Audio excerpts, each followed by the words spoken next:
మీ నామానికి మహిమ కలుగునుగాక. ప్రభు అయినటువంటి యేసు మీ నామమునకే మహిమ కలుగునుగాక. హల్లెలూయా హల్లెలూయా హల్లెలూయా హల్లెలూయా హల్లెలూయా హల్లెలూయా. యోగ్యుడవో యోగ్యుడవో యేసు ప్రభో నీవే యోగ్యుడవో యోగ్యుడవో యోగ్యుడవో యేసు ప్రభో నీవే యోగ్యుడవో. పాడదాం. యోగ్యుడవో యోగ్యుడవో యేసు ప్రభో నీవే యోగ్యుడవో.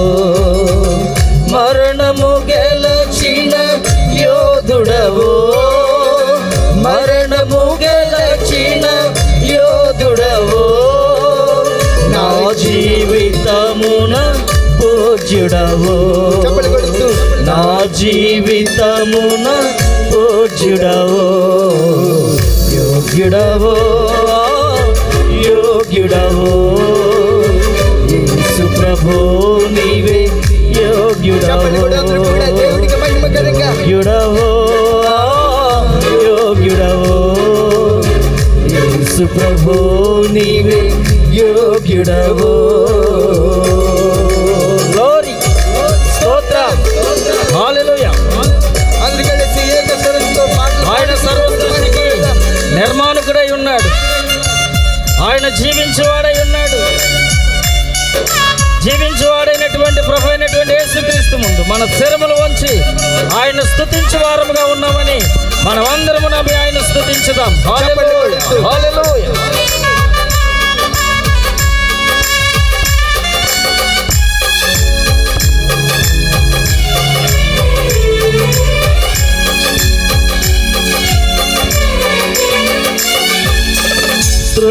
సృష్టికర్తవు నిర్మాణకుడవు జీవించువాడా జీవించువాడవు. చెప్పలు కొడుతూ సృష్టికర్తవు నిర్మాణకుడవు జీవనదాత జీవించువాడా. శిరమును వంచి కరములు జోడించి శిరమును వంచి కరములు జోడించి స్తుతించెదనిను యేసు ప్రభు కూడా స్తుతించెదనిను యేసు ప్రభు. యోగ్యుడవో యోగ్యుడవో యేసు ప్రభు నీవే యోగ్యుడవో. గ్లోరీ స్తోత్రం ఆమేన్.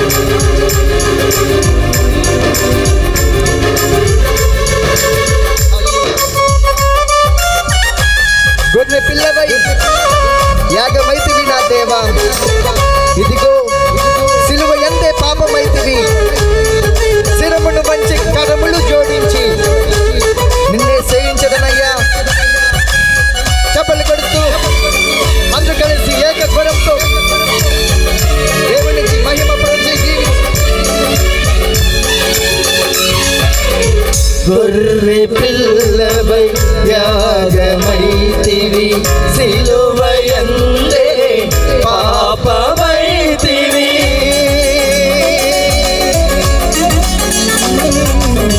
గొర్రె పిల్లవై యాగమైతివి సిలువ యందే పాపమైతివి.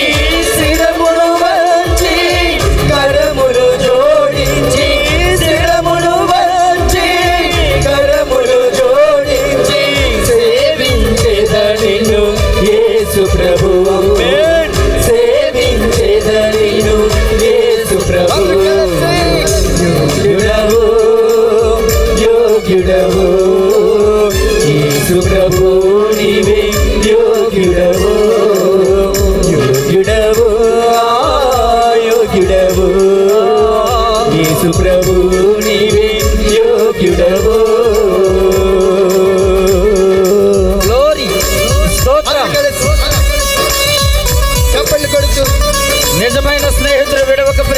ప్రేమించును, దుర్దశలో అట్టివాడు సహోదరుడిగా ఉండను. ఆయన నిజ స్నేహితుడే ఈ లోకమునికి వచ్చి ఉన్నాడు. నిజముగా ఆయన నిన్ను ప్రేమిస్తున్నాడు. నీవు నిజముగా ఆయనకు నీ హృదయం ఇచ్చినట్లయితే ఆయన నీతో ఉండడానికి, నీతో స్నేహించడానికి ఇష్టపడుతూ ఉన్నాడు. హల్లెలూయా, హల్లెలూయా, గ్లోరీ టు గాడ్.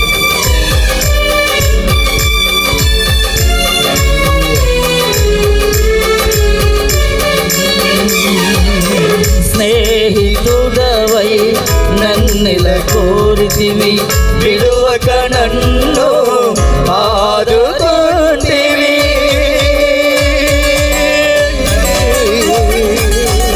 స్నేహితుడవై నన్నిల కోరితివి, విడువక నన్ను ఆదుకొంటివి. శిరమును వంచి కరములు జోడించి, శిరమును వంచి కరములు జోడించి భజించెద నిన్ను యేసు ప్రభు, భజించెద నిన్ను యేసు ప్రభు. యోగ్యుడవో యోగ్యుడవో యేసు ప్రభు, నీవే యోగ్యుడవో యోగ్యుడవో యోగ్యుడవో యేసు ప్రభు, నీవే యోగ్యుడవో.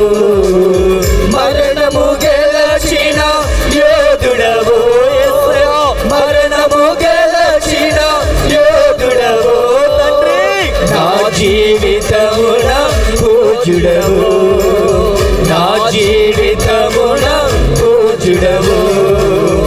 యోగ్యుడవో యోగ్యుడవో యేసు ప్రభు, నీవే యోగ్యుడవో యోగ్యుడవో యోగ్యుడవో యేసు ప్రభు, నీవే యోగ్యుడవో యోగ్యుడవో. హల్లెలూయా, హల్లెలూయా, హల్లెలూయా. అందరూ రెండు చేతులు పైకెత్తి దేవాది దేవునికి స్తుతులు చెల్లిందా. ఎంత చక్కని వాతావరణం ఇచ్చినటువంటి దేవునికి స్తోత్రములు చెల్లిందాం. ఈ మంచి వాతావరణంలో మంచి వాక్యమును ఇవ్వబోతున్నటువంటి దేవునికి స్తోత్రములు చెల్లిందాం. ఆయన నీతో నాతో అందరితో మాట్లాడడానికి ఈ రాత్రి ఆయన కర్మేల్ ప్రాంగణంలోనికి దిగి వచ్చి ఉన్నాడు అని నమ్మి దేవునికి స్తోత్రములు చెల్లిందాం. హల్లెలూయా, హల్లెలూయా, హల్లెలూయా, హల్లెలూయా. మన మధ్యలో దైవ సేవకులు మోజేసాయి గారు ఉన్నారు. వారు మనల్ని ప్రార్థనలో నడిపిస్తారు.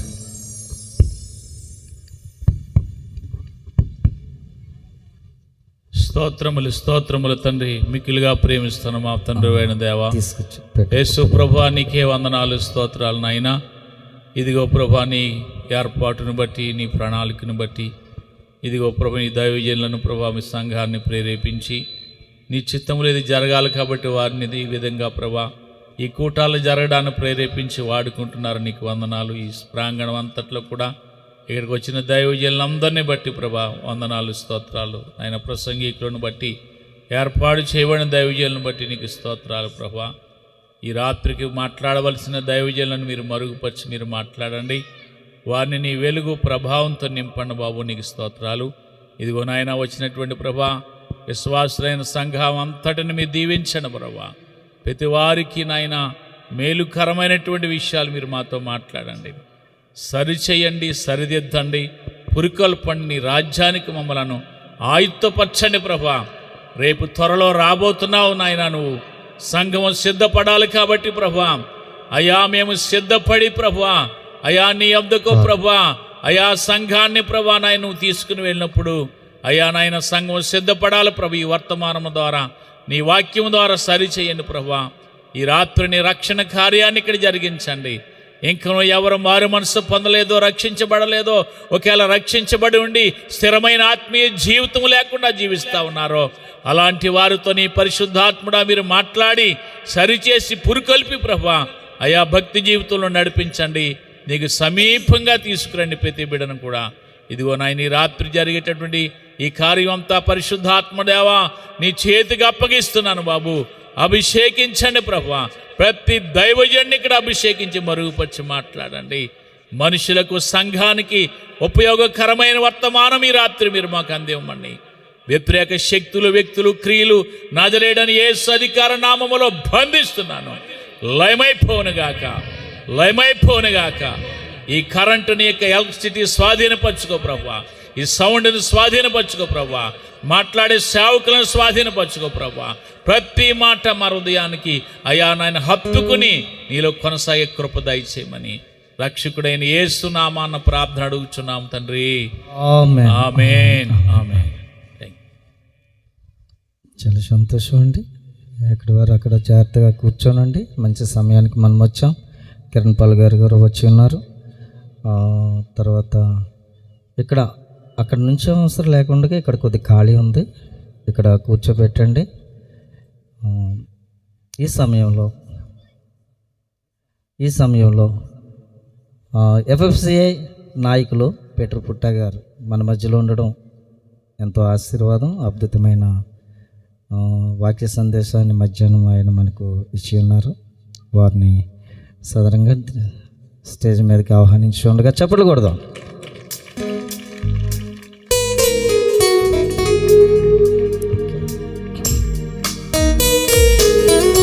అలాగే ఎఫ్ఎఫ్సిఐ మీడియా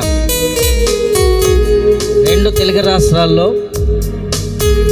మీడియా వర్కింగ్ అంతా కూడా చేస్తున్నటువంటి తమ్ముడు డేవిడ్ మన మధ్యలో ఉన్నాడు. మరి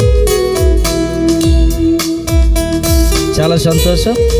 ఈ సమయంలో నేను నేరుగా ఈరోజు గౌరవ అధ్యక్షత మరి ఇక్కడ నడిపించడానికి ఏర్పాటు చేయబడినటువంటి దైవ సేవకులు రాజబాబాయ్ గారు, మరి ఆయన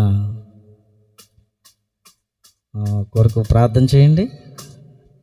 కొన్ని అనివార్య కారణాల వలన వారు రాలేకపోయి ఉన్నారు. మరి ఈ సమయంలో మరి నేను ఈ సమయాన్ని నేరుగా ఎఫ్ఎఫ్సిఐ నాయకులైనటువంటి పీటర్ పుట్ట గారికి నేను ఈ సమయాన్ని ఇస్తున్నాను. కొన్ని గ్రీటింగ్ మాటలు చెప్పిన తర్వాత బ్రదర్ వచ్చి వాక్యం సందేశాన్ని పంచుకుంటారు.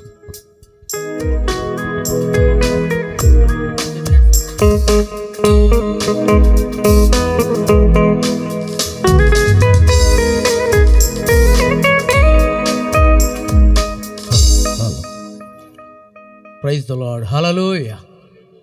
నన్ను ప్రేమతో ఆహ్వానించిన దైవజనులు రవికుమార్ గారికి, అలాగే అమ్మగారికి, వారి కుటుంబ సభ్యులకు వందనాలు తెలియజేస్తూ ఉన్నాను. అలాగే వేదికను అలంకరించిన అతిరథ మహారథులు దైవజనులు అందరికీ కూడా వందనాలు తెలియజేస్తూ ఉన్నాను. అలాగే ఎఫ్ఎఫ్సిఐ దైవజనులకు కూడా వందనాలు తెలియజేస్తూ ఉన్నాను. వేదిక ముందు మాకు చెప్పలేదు అన్నట్లుగా చూస్తున్న విశ్వాస సమాజం అందరికీ కూడా వందనాలు తెలియజేస్తూ ఉన్నాను. మధ్యాహ్నం వచ్చిన వాళ్ళు ఒక్కసారి చేతులు ఎత్తండి. మీ అందరికీ ప్రత్యేక వందనాలు తెలియజేస్తున్నాను. హల్లెలూయా. చాలా గొప్ప ఆశీర్వాదాన్ని మధ్యాహ్నం చూడటానికి ప్రభు అవకాశాన్ని ఇచ్చారు. మీరు అందరూ పాటలు పాడుతూ ఉంటే నేను కూడా ఒక వచనం పల్లవి పాడాలని అనిపించింది. చాలా బాగా పాడుతున్నారు. మంచి సింగర్స్ని దైవజనులు తయారు చేయటం కూడా చాలా సంతోషం. హల్లెలూయా. కష్టములో నష్టములో నా తోడు ఉన్నావు, వేదనలో ఆవేదనలో నాకు చెంత ఉన్నావు.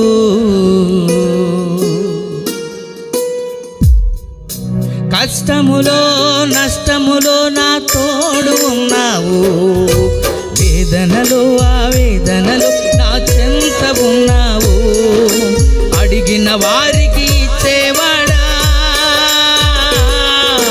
వెతికిన వారికి దొరికేవాడా.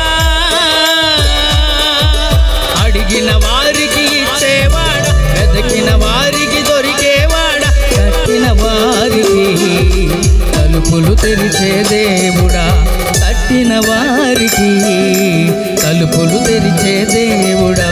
దేవా దేవా నీకే స్తోత్రం, దేవా దేవా నీకే స్తోత్రం. ఓ దేవా దేవా నీకే స్తోత్రం.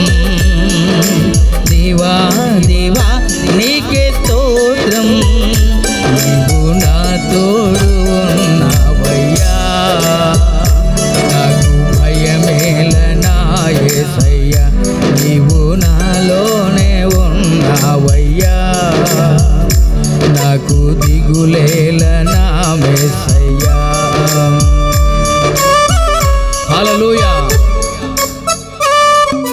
పరిశుద్ధుడా, నీ మాట ప్రతి ఒక్కరి జీవితాల్లో పడి ఫలించినట్లు మీ యొక్క కృప దయచేయమని యేసు పరిశుద్ధ నామములో ప్రార్థిస్తున్నాం పరమ తండ్రి, ఆమేన్.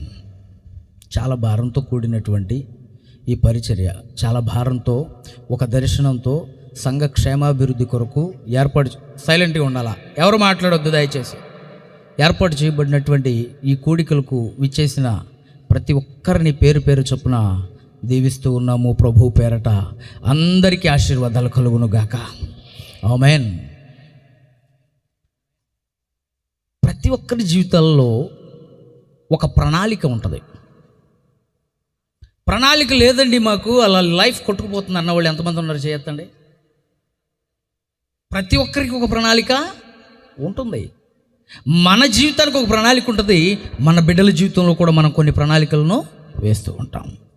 ఈ ప్రణాళిక ఏం చేస్తుంది అని అంటే మన జీవితాలని ఉన్నతత్వానికి చేరుస్తూ ఉంది. హల్లెలూయా, హల్లెలూయా. అలాగే దేవునికి ఒక భక్తుని ఎడల ఒక ప్రణాళిక కలిగింది. ఆ ప్రణాళికను గమనించినటువంటి ఆ భక్తుడు ఎవరు అని అంటే యోసేపు. ఎవరండి? యోసేపు. మన జీవితాల్లో చాలామంది క్రైస్తవులైనటువంటి వ్యక్తులు సాంప్రదాయకంగా భక్తి చేస్తున్నటువంటి వారు, లేకపోతే ఏదో నామమాత్రకంగా వెళ్ళాలి, మందిరానికి వెళ్ళాలి అనుకునేటటువంటి వ్యక్తులు, లేదు ఏదో పూజ చేయాలి, లేకపోతే ఏదో ప్రార్థన చేయాలి, మందిరానికి పోవాలి అనుకునేటటువంటి వ్యక్తులకి ఏ ప్రణాళికలు ఉండవు. వస్తారు వెళ్తారు, వస్తారు వెళ్తారు. కానీ ప్రణాళిక కలిగినటువంటి వ్యక్తుల జీవితాలు చాలా అద్భుతంగా ఉంటాయి. హల్లెలూయా, హల్లెలూయా. లేదా దేవుని వాగ్దానాన్ని లేక దేవుని ప్రణాళికను గమనించినటువంటి వ్యక్తుల జీవితాలు మరింత అద్భుతంగా ఉంటాయి. దేవుడు మాట్లాడుతూ ఉంటాడు. కొన్ని సమయాల్లో స్వప్నం ద్వారా, కొన్ని సమయాల్లో ప్రవచనం ద్వారా, కొన్ని సమయాల్లో దర్శనం ద్వారా, కొన్ని సమయాల్లో సందర్భాన్ని బట్టి, కొన్ని సమయాల్లో మనల్ని ప్రేరేపించే ప్రేరణ ద్వారా, కొన్ని సమయాలలో వాక్యము ద్వారా, కొన్ని సమయాల్లో దైవజనుని ముఖాంతరంలో నుంచి ప్రభు మనతో మాట్లాడతాడు. మాట్లాడినప్పుడు దానిని ఈజీగా ఈరోజు వాక్యం చెప్పారు, వెళ్ళాము, విన్నాము, బాగానే చెప్పారు, ఇంటికి వెళ్ళాము, పడుకున్నాము, తెల్లారింది, రేపటి నుంచి మన ప్రణాళికలే. రాత్రి ప్రభు మాట్లాడినటువంటి ఆయన ప్రణాళిక మన జీవితాల్లో సిద్ధింపజేయును గాక అన్నప్పుడు దైవజనుడు గాక అన్నాం, కానీ తెల్లారిపోతేనే మరలా మన ప్రణాళికలే తప్ప రాత్రి తీసుకున్నటువంటి ప్రణాళికలో భాగంగా ఈ రోజు నుంచి నేను ప్రణాళికను ప్రారంభిస్తాను అనే ఆలోచన కావాలి క్రైస్తవునికి. అది దేవుని ప్రణాళికకు నువ్వు సిద్ధమయ్యావు అని అనటానికి గల కారణం. హల్లెలూయా. ఈరోజు వాక్య భాగం నేను చాలా తక్కువ సమయమే మాట్లాడతాను. నా వెనుక ఉన్న దైవజనుడు, గొప్ప దైవజనుడు మాట్లాడబోతూ ఉన్నాడు. హల్లెలూయా. కిరణ్ పాల్ గారు అంటే నార్మల్ దైవ సేవకుడు కాదండి. ఒక్కొక్క తరానికి ఒక్కొక్క ఆణిముత్యాన్ని ప్రభు ఏర్పాటు చేస్తాడు. ఒక్కొక్క తరానికి ఒక్కొక్క భక్తుల్ని దేవుడు ఏర్పాటు చేస్తాడు. ఈ తరంలో నిజంగా కిరణ్ పాల్ గారిని ఏర్పాటు చేశారని నేను నమ్ముతున్నాను. ఒక్కసారి చప్పట్లు కొడదాం. హల్లెలూయా. ఈరోజు విన్నటువంటి దేవుని ప్రణాళిక ఏదైతే ఉందో మీ జీవితాలలో, ఇది నా కొరకే. ఆయన దర్శనం ద్వారా మాట్లాడవచ్చు, స్వప్నం ద్వారా మాట్లాడవచ్చు, ప్రవచనం ద్వారా మాట్లాడవచ్చు, వాక్యము ద్వారా మాట్లాడవచ్చు, దైవజనంలో నుంచి మాట్లాడవచ్చు. నీకే ఒక ప్రేరణ కలిగి నేను ఈ కార్యం జరిగించాలి అనే ఒక ప్రేరణ రావచ్చు. దీన్ని నువ్వు గట్టిగా పట్టుకొని, ప్రభువా ఈ ప్రణాళిక నేను నడిపించగలిగితే నా జీవితం అద్భుతంగా మారుతుందని దైవజనుల ద్వారా మీరు మాట్లాడారు నాయన. నిజంగా యోసేపు జీవితంలో అతనికి స్వప్నం ద్వారా ప్రభు ఒక ప్రణాళికను సిద్ధం చేశాడు. కలగా అని అంటాం మనం. కళ ద్వారా ప్రభు ఒక దర్శనాన్ని ఇచ్చాడు. ఏంటి అని అంటే, నా పన లేచుంది, మిగిలిన పనులన్నీ చెప్పాలా. తెలిసి వాక్యాన్ని చెప్పలేకపోతే దాని అంత దరిద్రం లేదు. ముందు నుయ్యి వెనక గొయ్యి, 3 పువ్వులు చూసారా ఎంత చక్కగా చెప్పారు.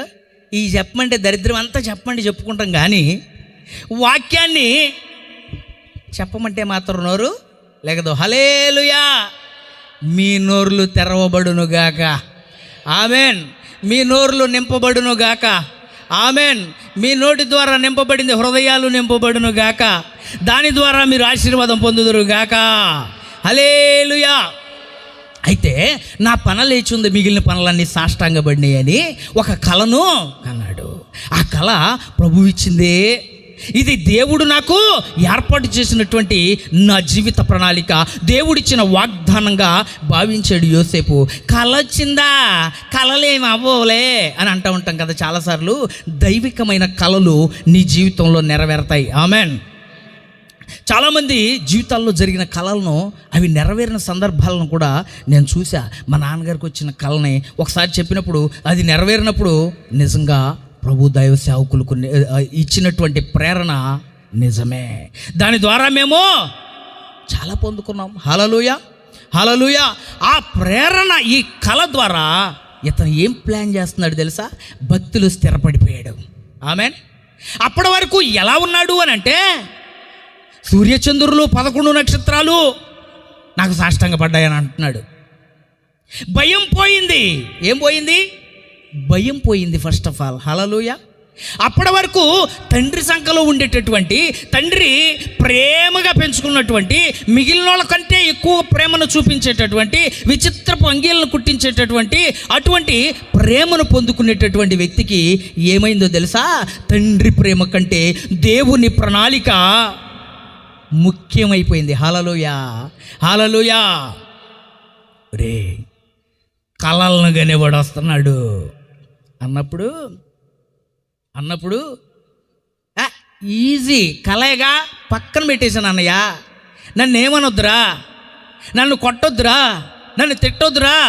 మీతో పాటు నేను పుట్టి పెరిగినటువంటి మీ తోడబుట్టినోడిని నన్ను ఏమనొద్దు. నాన్న లేకపోతే నేను ఉండలేను, నాన్న గోరుముద్దలు తినకపోతే నేను ఉండలేను, నాన్న యొక్క చంకలో ఉండదే నేను ఉండలేను అని అంటున్నాడా? ఏం లేదు, అన్న లేదు, తమ్ముడు లేదు, తండ్రి లేదు, ఏమీ లేదు. ప్రభు ఒక ప్రణాళికని సిద్ధం చేశాడు. ప్రభు ఒక వాగ్దానాన్ని సిద్ధం చేశాడు. ఆ వాగ్దానమే నాకు శిరోధార్యం. చప్పట్లు కొట్టండి. హల్లెలూయా. దేవుని వాక్యమే నా జీవిత ప్రణాళిక. ఆమెన్.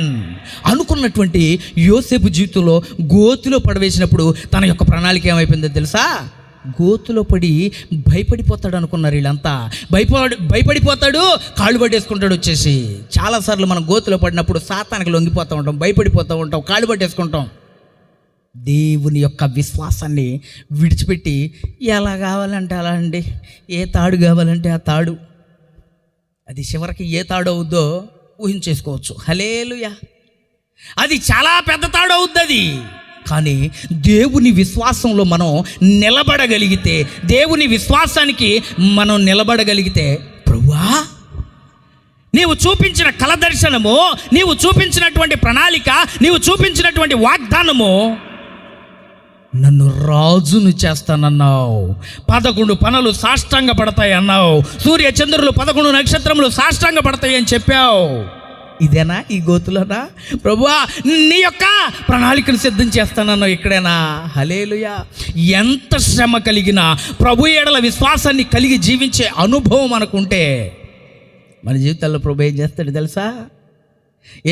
తెలుసా? వేచి చూస్తే అద్భుతాలను చూస్తాం. చప్పట్లు కొట్టండి. వేచి విశ్వాసంతో చూస్తే అద్భుతాలను చూస్తాం. అక్కడి నుంచి ఇష్మాయేలీలు వస్తున్నారు ఎక్కిపోవలసిన ఐగుప్తుకు వెళ్ళటానికి. వాళ్ళకి అమ్మివేయబడినప్పుడు అయ్యా మన ఊరి నుంచి వెళ్ళిపోతున్నాను నేను.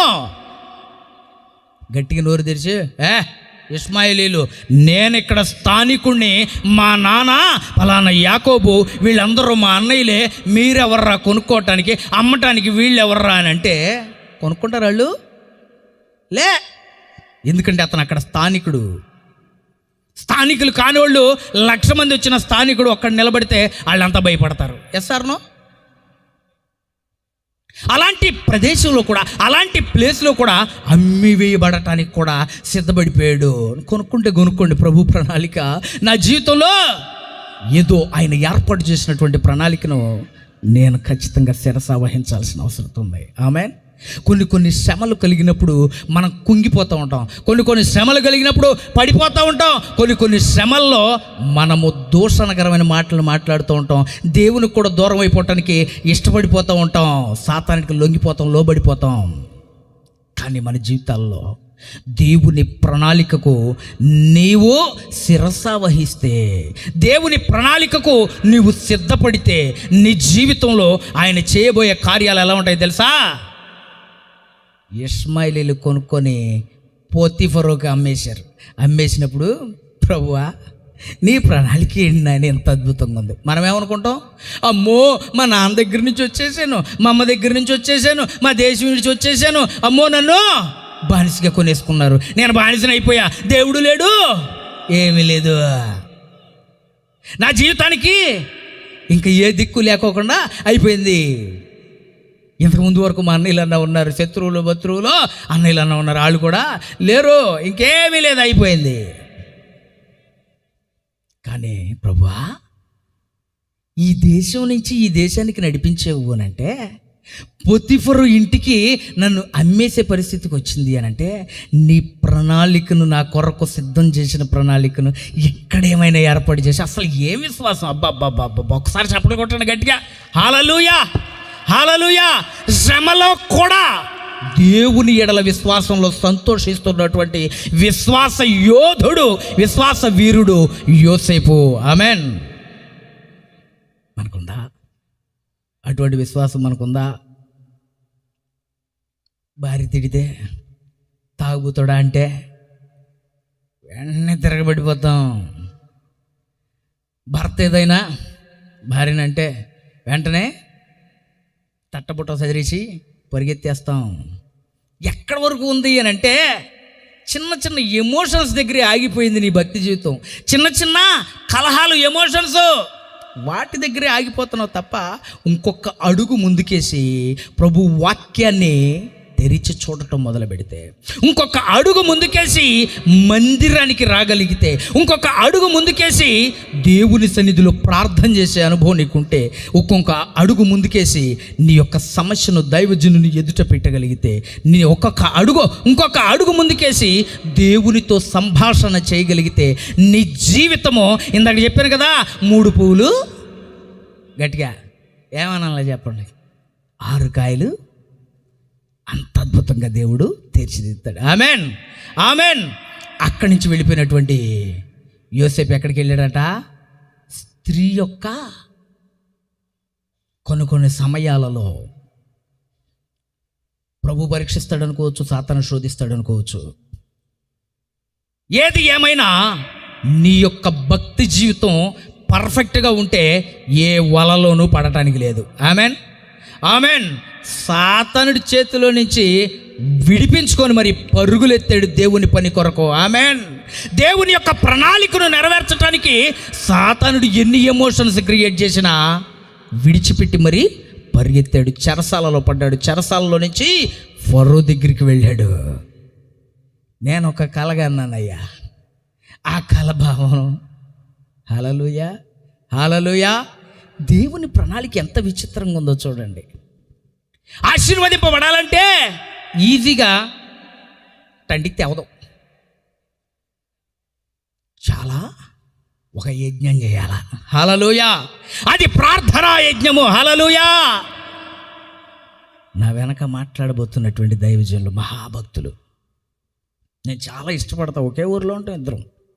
నేను చాలా ఇష్టపడతా వారి యొక్క మాటా విధానం, వారి భక్తి జీవితం. నెక్స్ట్ మీరు అద్భుతమైన ప్రసంగాన్ని వినబోతున్నారు. మీరు వినటానికి ముందు మిమ్మల్ని ఏం చేశానంట? వెపన్స్లా తయారు చేద్దామని చెప్పి మాటలు చెప్పి, హల్లెలూయా. మీరు ఇప్పుడు ఏమయ్యారంట? ఏమయ్యారు? చూస్తా ఉన్నావా? వెపన్స్. ఏమయ్యారు మీరు? ఇప్పుడు ప్రభు కొరకు వాడబడటానికి దైవజనులు మాట్లాడుతూ ఉండగా మీరు ఒక ఆయుధంలా తయారైపోతున్నారు. దేవుని కొరకు వాడబడే ఒక ఆయుధంలాగా దైవజనుడు ఒక్కొక్క మాటను రిలీజ్ చేస్తూ ఉంటుంటే మీరు ఎలా ఉంటారంట? అగ్నికణికి వలె కణకణలాడుతున్న అగ్నికణికి వలె వెలుగుతూ ఉంటాలే. Amen hallelujah. వెంటనే ఫరో చెప్పిన ఆ కళను, ఫరో ఆలోచిస్తున్నటువంటి ఆ కళను యోసేపు చేంజ్ చేశాడండి. చెరసాలలో ఉన్న యోసేపు చేంజ్ చేశాడట. కలభావాన్ని ఈజీగా చెప్పేశాడు.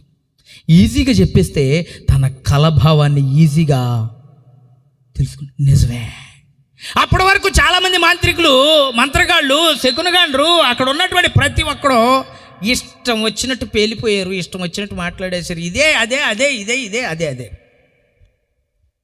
కానీ ఆ ప్రణాళికను సిద్ధం చేసినటువంటి దేవుడు ఎవరిని దించాలో ఆ సమయానికి వారినే దించాడు. ఎవరిని దించాడండి? చెరసాలలో ఉన్న యోసేపు వచ్చేసాడు. హల్లెలూయా, హల్లెలూయా. వచ్చి దర్జాగా నుంచున్నాడు. తప్పు చేశాడు, బానిస. ఈ ఫీలింగ్స్ ఏమీ లేవండి యోసేపులో. తప్పు చేశాడా? చేయబడ్డాడని నిందితుడిగానే ఉన్నాడు అక్కడ. కానీ అవేమీ లేవు. ఎందుకు అనంటే నీ జీవితంలో ఎప్పుడైతే దేవుని ప్రణాళికకు బద్ధుడివై ఉంటావో, నీ జీవితంలో ఎప్పుడైతే విశ్వాసానికి కట్టుబడి ఉంటావో, నీ జీవితం ఎప్పుడైతే నేను నిజమైన విశ్వాసిని, దేవుని సన్నిధిలో నిజమైన ప్రార్థనా పరుణ్ణి, నిజంగా ప్రభు కోసం నేను ఏదైనా చేయగలగాలి, నిజంగా ప్రభు కోసం నా జీవితం అర్పించాలి అనుకునే విశ్వాసం అయితే నిజంగా యోసేపులా ఉంటావు. Amen, amen. గట్టిగా చెప్పాలి హల్లెలూయా. రెండు చేతులు ఉన్న వాళ్ళని గట్టిగా చెప్దాం హల్లెలూయా. ఇక మీదటండి ఫరో చెప్తున్నాడు, ఇక మీదట ఊరకే రాజవస్త్రాలు మాత్రం నేను వేసుకుంటాను, కానీ పరిపాలన అంతా యోసేపుదే. చప్పట్లు కొట్టినప్పుడు రాజవస్త్రాలు మాత్రం నావే, నేను వేసుకొని ఊరికే అలా తిరుగుతూ ఉంటా, కానీ పరిపాలన అంతా కూడా ప్రధానమంత్రి అయిపోయాడు. ఎక్కడి నుంచి వచ్చాడండి? ఇశ్రాయేలు చిన్నవాడు, యాకోబు కుమారుడు, గొర్రెలను కాచే బొడ్డోడు. ఏమయ్యాడండి ఇప్పుడు? ఏమయ్యాడండి? ఐగుప్తు దేశపు రాజు అయిపోయాడు, ప్రధానమంత్రి అయిపోయాడు. హల్లెలూయా, హల్లెలూయా. మనము చేనిలో పనులు కట్టుచుంటిమి, నా పన లేచుంది. ఎక్కడ నిలిచుంది? ఎక్కడ లేచుంది? ఐగుప్తు దేశంలో లేచుంది. ఆ పనకు సాష్టాంగ పడటానికి అక్కడి నుంచి బయలుదేరి గాడిదలు కట్టుకొని, అట్లను కట్టుకొని, ఇట్లను కట్టుకొని బయలుదేరి వెళ్ళి సాష్టాంగ పడ్డారు. హల్లెలూయా, హల్లెలూయా. ఇప్పుడు కొట్టండి చప్పట్లో. నన్ను నిందించారండి, నన్ను వేధించారండి, చీ నేను వాళ్ళతో మాట్లాడను, వాళ్ళ ముఖం కూడా చూడను, చిచ్చి అని అనుకుంటున్నావేమో. వాళ్ళందరూ వచ్చి నీకు సెల్యూట్ చేసే రోజు అతి త్వరలో ఉంది. ఆమెన్, చప్పట్లు కొట్టు. వాళ్ళందరూ వచ్చి నువ్వు భక్తిపరుడు అయితే వారందరూ వచ్చి నీకు సెల్యూట్ చేసే రోజులు ఉన్నాయి. డబ్బులు లేవని చాలా హీనంగా చూశారండి. మేము ఇల్లు కట్టుకోలేదని అద్దింట్లో ఉంటున్నామని మమ్మల్ని చాలా తేలిగ్గా చూశారండి. మాకు ఫలాంద లేదని చాలా లోకుగా మాట్లాడారండి. నీవు మోసిన నిందకు ప్రతిగా పూదండ ప్రభువు ఇచ్చెనులే, నీవు పొందిన వేదనలన్నీ త్వరలో తీరిపోవునులే, నీ స్థితి చూసి నవ్విన వారే సిగ్గుపడే దినమొచ్చెనులే, నీ స్థితి చూసి నవ్విన వారే సిగ్గుపడే దినమొచ్చెనులే, విడుదల సమీపించెను, నీకు వెలుగు ఉదయించెను. ఆమెన్. విడుదల సమీపించి నీకు వెలుగు ఉదయించే సమయం ఆసన్నమైంది. నిన్ను దేవుడు నిలవబెట్టబోతున్నాడు, దేవుడు నిన్ను స్థిరపరచబోతూ ఉన్నాడు. యోసేపు వలె స్థిరమైన విశ్వాసం కావాలి, యోసేపు వలె స్థిరమైన ప్రార్థన కావాలి, యోసేపు వలె ఎన్ని అవమానాలు వచ్చినా ప్రభువును విడిచిపెట్టను, ఎన్ని అవరోధాలు వచ్చినా ప్రభువును విడిచిపెట్టను. వెయిట్ అండ్ సీ, నేను వేచి చూస్తా అంతే. వేచి చూసే అనుభవం నీలో ఉంటే ఈ శబ్ద యంత్రం ద్వారా వింటున్న ప్రతి ఒక్కరూ కూడా వేచి చూసే అనుభవం కావాలి. ప్రార్థనలో స్థిరపడాలి, విశ్వాసంలో స్థిరపడాలి. దేవుని సన్నిధిని ఎప్పుడు ఎప్పుడు ఎప్పుడు వచ్చి మందిరంలో పడిపోవాలా, ఎప్పుడు ప్రార్థనలో ఏకీభవించాలా, ఎప్పుడు ఏకాంతంగా మందిరంలో కూర్చొని ప్రార్థన చేసుకోవాలి. ఈ అనుభవాలతో నీవు ఉంటే నీ జీవితంలో అద్భుతాలను చూస్తావు. ఆమెన్. అవి లేకోకుండా ఊరికే సాంప్రదాయకంగా వచ్చిన ఉపయోగం ఏమి ఉండదండి. ఊరికే వస్తున్నావు వెళ్తున్నావు వద్దు, అది కాదు. ఈ రోజు నుంచి వస్తున్నావు వెళుతున్నావు, కానీ వస్తున్నావు ప్రార్థన చేసుకుంటున్నావు, వస్తున్నావు విశ్వాసంలో ఉన్నావు, వస్తున్నావు వెళుతున్నావు. అది హల్లెలూయా, హల్లెలూయా. దేవుడు మిమ్మల్ని బలపరచును గాక, దేవుడు మిమ్మల్ని స్థిరపరచునుగాక. మీరు ఇప్పుడు ఎలా తయారయ్యారు అని అంటే ఒకసారి చెప్పండి. మేము ప్రార్థనలో స్థిరపడుతున్నాం. గట్టి చెప్పండి. అబ్బో, ప్రార్థనలో స్థిరపడే వాళ్ళ వాయిస్ అట్లా ఉండదండి. మేము ప్రార్థనలో స్థిరపడుతున్నాం, విశ్వాసంలో స్థిరపడుతున్నాం. మేము ఇప్పుడు వెపన్, చెప్పండి, మేము ఇప్పుడు దేవునికి ఉపయోగకరమైన ఆయుధం అనండి. ఆయుధం. దైవజనులు మన మధ్యలోనికి వస్తున్నారు, కిరణ్ పాల్ గారు. వారు వాక్యాన్ని విప్పుతూ ఉన్నప్పుడు, వాక్యాన్ని మాట్లాడుతూ ఉన్నప్పుడు, ప్రభు వారిలో నుండి మాట్లాడుతున్నప్పుడు ఏ ఒక్క వర్డ్ కూడా మిస్ కాకోకుండా వినండి. దేవుడు మీ జీవితాల్లో అద్భుతాన్ని చేయడానికి సిద్ధంగా ఉన్నాడు ఈ రాత్రికాల సమయంలో. ఆమేన్. దేవుడు మిమ్మల్ని అందరినీ దీవించును గాక. నన్ను ప్రేమతో ఆహ్వానించిన దైవజనులు అన్న రవి అన్నకు వందనాలు తెలియజేస్తూ ఉన్నాను. అద్భుతమైనటువంటి వాక్య సందేశాన్ని ఇచ్చినటువంటి దైవజనులు పీటర్ పుట్ట గారికి నా ప్రత్యేకమైనటువంటి వందనాలు తెలియజేస్తున్నాను. బ్రదర్ మరి వస్తూ ఉన్నారు. ఈలోపుగా ఒక చిన్న ప్రకటన. ఇప్పుడు వాక్యం చెప్పినటువంటి దైవజనులు ఒక భారమైనటువంటి సేవా పరిచర్యను కలిగి ఉన్నారు. ఎక్కడైతే క్రైస్తవుల మీద దాడి జరుగుతుందో, ఎక్కడైతే చర్చిలు కూలగొడుతూ ఉన్నారో, అది ఏ ప్రాంతమైనా, ఏ రాష్ట్రమైనా, ఏ భాష అయినా,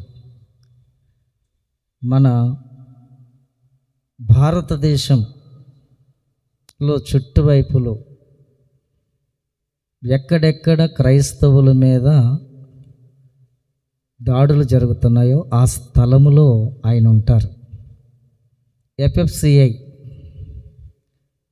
నాయకులుగా ఇంటర్నేషనల్ ఒక మంచి లెవెల్లో దేశమంతట్లో గొప్ప సేవాభారం కలిగి 7 సంఘాలు ఉన్నాయి. గుడివాడ ప్రాంతం, ఇంకా కొన్ని ప్రాంతాలు. వాళ్ళ నాన్నగారు మంచి సేవకులు. నాకంటే చిన్న వయసు అయినప్పటికీ చాలా ఎక్కువ భారాన్ని కలిగి ఆయన పనిచేస్తున్నారు. అంతేకాదు, మరి వారికి ఉన్నటువంటి భారాన్ని బట్టి వారి కొరకు FFCI టీం బలపడులాగున ప్రభుదాస్ గారు, అలాగే డేవిడ్ ధోని, నేను కూడా ఆ టీంలో ఉండి పనిచేస్తున్నాం.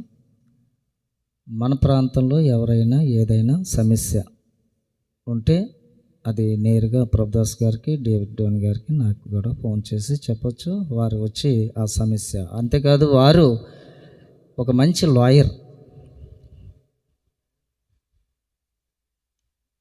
లాయర్ వృత్తి చేస్తూ ఆయన పరిచర్య చేస్తూ ఉన్నారు. మంచి సందేశాన్ని ఇచ్చినటువంటి దైవజనులకి చప్పట్లు కొట్టి దేవునికి, వారికి మన యొక్క సాదరమైనటువంటి వందనాభివాదం చేద్దాం. దేవునికి స్తోత్రం. హల్లెలూయా. మరి రేపు కార్యక్రమం చెప్తాను, మీరు కాస్త వెయిటింగ్ చేయాలి. ఎందుకంటే రేపు కిరణ్ పాల్ గారు ఖచ్చితంగా 11:30కు చర్చిలో వాక్యం చెప్తారు. ఒక అరగంట సేపు సంఘానికి వర్తమానం ఇచ్చి క్వశ్చన్ అవర్ పెడుతున్నారు. మీకు ఏదైనా సమస్యలు, మీకు ఏదైనా డౌట్స్ ఉంటాయి, ఆ డౌట్స్ క్లియర్ చేసుకోవడానికి మీలో ఎవరైనా రావచ్చు. కిరణ్ పాల్ గారు వచ్చి ఉన్నారు. వారిని మరి సాధారణంగా స్టేజ్ మీదకి ఆహ్వానించుండగా చప్పట్లు కొడదాం. దేవుని నామానికి మహిమ చెల్లింది. హల్లెలూయా, హల్లెలూయా, హల్లెలూయా.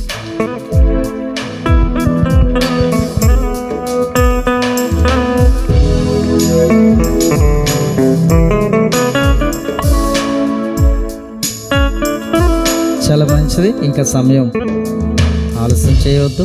దయచేసి ఎవ్వరూ ఏ విధమైన మనస్సు వేరే మనసుతో ఉండొద్దు. ఎందుకంటే సమయం కొంతమందికి అందింది, కొంతమందికి అందలేదు. కాబట్టి మీరు అర్థం చేసుకోండి. వాక్యానికి ఎక్కువ మనం ప్రాధాన్యత ఇచ్చినప్పుడు దేవుడు మనకు గొప్ప ఫలాన్ని కలుగు చేస్తాడు. ఆ నమ్మకంతో మీరు వాక్యాన్ని వినడానికి చాలా ఆతృతగా ఎదురు చూస్తూ ఉన్నారుగా. ఉన్నారా ఉన్నారా ఉన్నారా ఏమంటారండి? ఉన్నారా? ఇచ్చేద్దామా సమయం? దేవునికి స్తోత్రం చెప్పండి. హల్లెలూయా. ఇంకేటయ్యా నువ్వు చెప్తున్నావు, వెళ్ళి ఇచ్చే ఆయనకే అన్నట్టుగా చూస్తున్నారు. నాకు ఇచ్చేస్తున్నానులే అయ్యగారు. మరి కిరణ్ పాల్ గారు వచ్చి తన వారికి ఇవ్వబడినటువంటి సమయాన్ని వారు మంచి వర్తమానంతో వారు మరి ముందుకు రావాలని నేను వారికి సమయాన్ని నేరుగా అప్పగిస్తూ ఉన్నాను. చెప్పులు కొడదాం.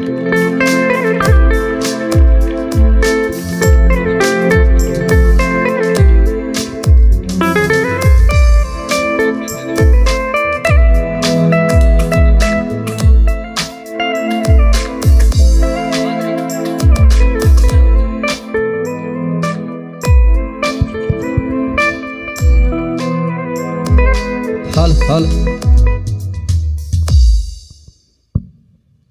దేవునికి మహిమ కలుగునుగాక. అందరం చెప్దాం ఆమేన్. క్రీస్తునందు నా సాటి దేవుని కుటుంబ ప్రజలైన మీ అందరికీ, దేవుని పొలంలో నా తోటి వారైన సేవకులందరికీ కూడా ప్రభువు పేరట సమాధానం. దేవుడు మీ అందరికీ తోడై ఉండునుగాక. ఆమేన్. ఈ సాయంకాలం పరిశుద్ధాత్మ దేవుడు మనందరితో మాట్లాడునుగాక. ఆమేన్. ఇప్పటి వరకు మిమ్మల్ని అందరినీ బలపరచడానికి దేవుడు వాడుకున్న సాధనంగా ఇక్కడ నిలుచున్న సహోదరులు బ్రదర్ పీటర్ పుట్టా గారు క్రైస్తవ సమాజం కోసం ప్రయాసపడుతున్నారు. మీరు ప్రార్థన చేసినప్పుడల్లా చెయ్యెత్తి ఆయన దీవించండి. ఇప్పుడు కూడా రేపటి పని కోసం ఆయన త్వరపడి వెళ్తున్నారు. ప్రయాణం కోసం తప్పకుండా మీరు జ్ఞాపకం చేసుకోండి. Happy journey brother. God bless you.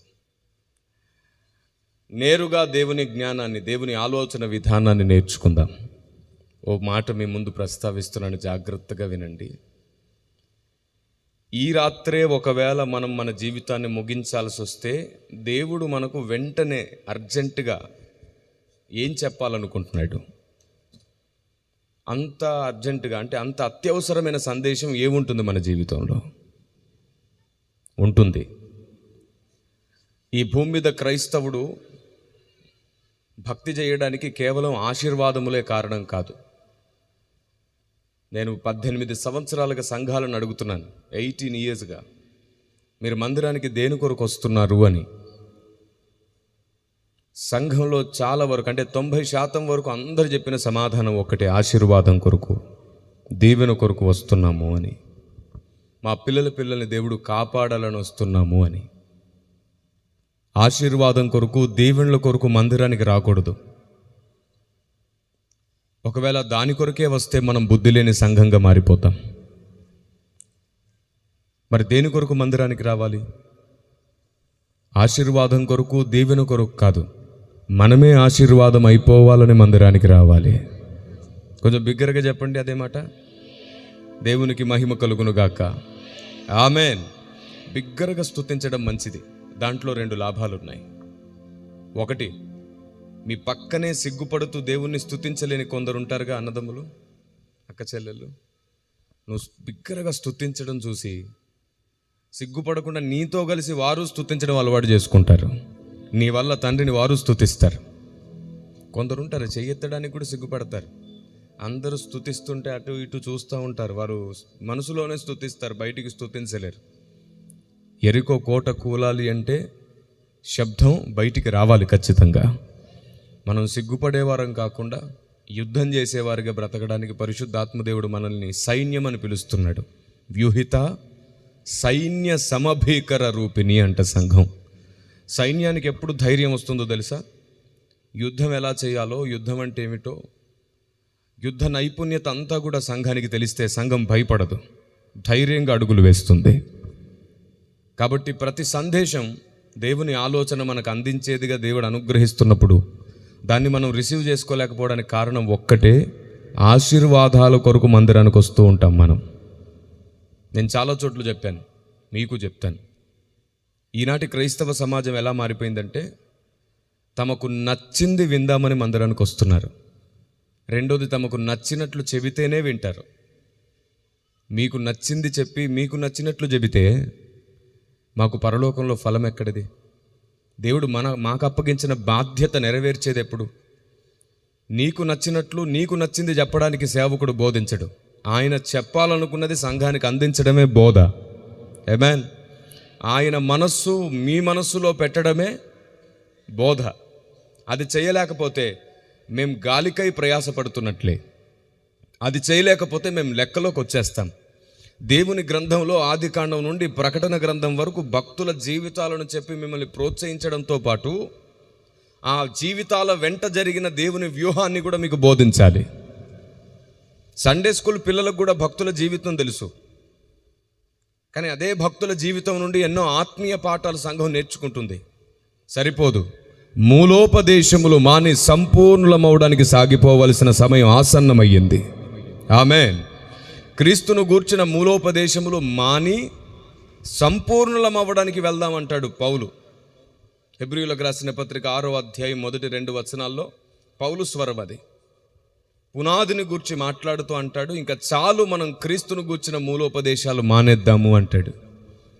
నీవెప్పుడు ఆశీర్వాదంగా మారుతావంటే దేవుని గూర్చిన జ్ఞానం నీలో నివసిస్తున్నప్పుడు, దేవుని నువ్వు ఎక్కువగా అర్థం చేసుకున్నప్పుడు నువ్వు వెలిగించబడతావు. నువ్వు లోకానికి వెలుగై ఉన్నావన్న మాట నెరవేరుతుంది. దేవుని వ్యూహం, దేవుని న్యాయం నీకు అర్థమైనప్పుడు నువ్వు ఉప్పు అవుతావు. వివాదాలను అణిచివేసే ఉప్పు అవుతావు. దేవునికి స్తోత్రం కలుగును గాక. సంబంధాల మధ్యలో సేవలో ఉన్న చేదును పోగొట్టే ఉప్పు అవుతావు. విషానికి విరుగుడవుతావు నువ్వు. అందరూ తమ తమ కోణాల్లో తమదే నిజం అనుకొని పోరాడుతున్నటువంటి ఈ సమాజానికి సంఘం సమాధానమవుతుంది. ఆమేన్. విపరీతమైన వాదనల మధ్యలో సంఘం మాట్లాడితే వివాదాలు చల్లారిపోయే ఔషధమవుతుంది. సమాధానపరచువారు ధన్యులు అన్న మాట సంఘం నెరవేర్చాలి. ఈరోజు పరిస్థితి అలా లేదు. ఒకరొక మాట అంటే ఇంకొకరు అహం దెబ్బతింటుంది, ఈగో హట్ అవుతుంది. వెంటనే వీరు 4 మాటలు అంటారు. ఇందులో ఏదో ఒకటి తప్పుగా మాట్లాడతారు, వారికి అది అవకాశంగా దొరుకుతుంది. వారు దాన్ని పట్టుకొని వివాదం చేస్తారు. ఇంకా వ్యక్తిని ద్వేషించే వరకు వెళ్ళిపోతుంది. ఆ వ్యక్తిని బట్టి ఆ వ్యక్తి ఆరాధిస్తున్న దేవుణ్ణి ద్వేషించే వరకు వెళ్తుంది.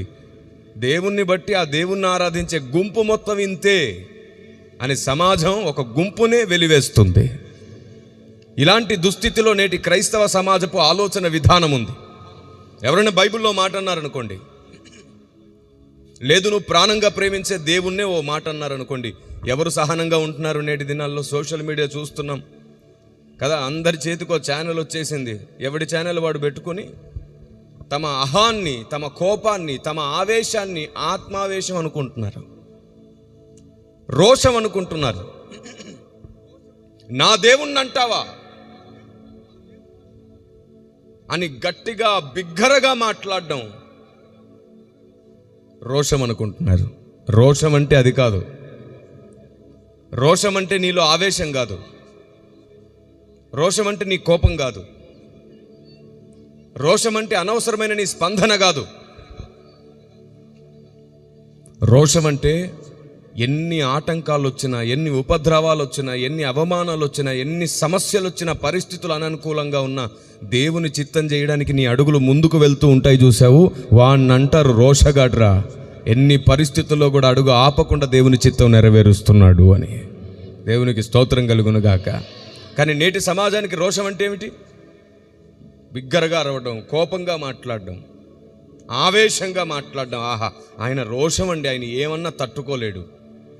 మీరు చెప్పండి, లోకం నన్ను ద్వేషిస్తుంది అని ప్రభు సెలవిచ్చారా లేదా? సెలవిచ్చారా లేదా?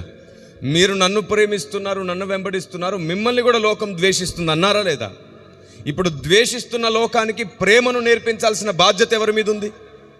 మరి లోకానికి ప్రేమ నేర్పిస్తారా, పోరాడతారా? ప్రేమ నేర్పిస్తారా, వాళ్ళకి ఆవేశం కలిగేటట్లు చేస్తారా? సువార్త ఉన్నది చూశారు, అది ఒక పట్టాన వెంటనే ఎవరికి అర్థం కాదు. దానికి తోడు మనం సువార్తతో మన మూర్ఖత్వాన్ని కూడా జతపరిచామనుకోండి, అపార్థమైపోతుంది లోకానికి దేవుని వార్త. సువార్త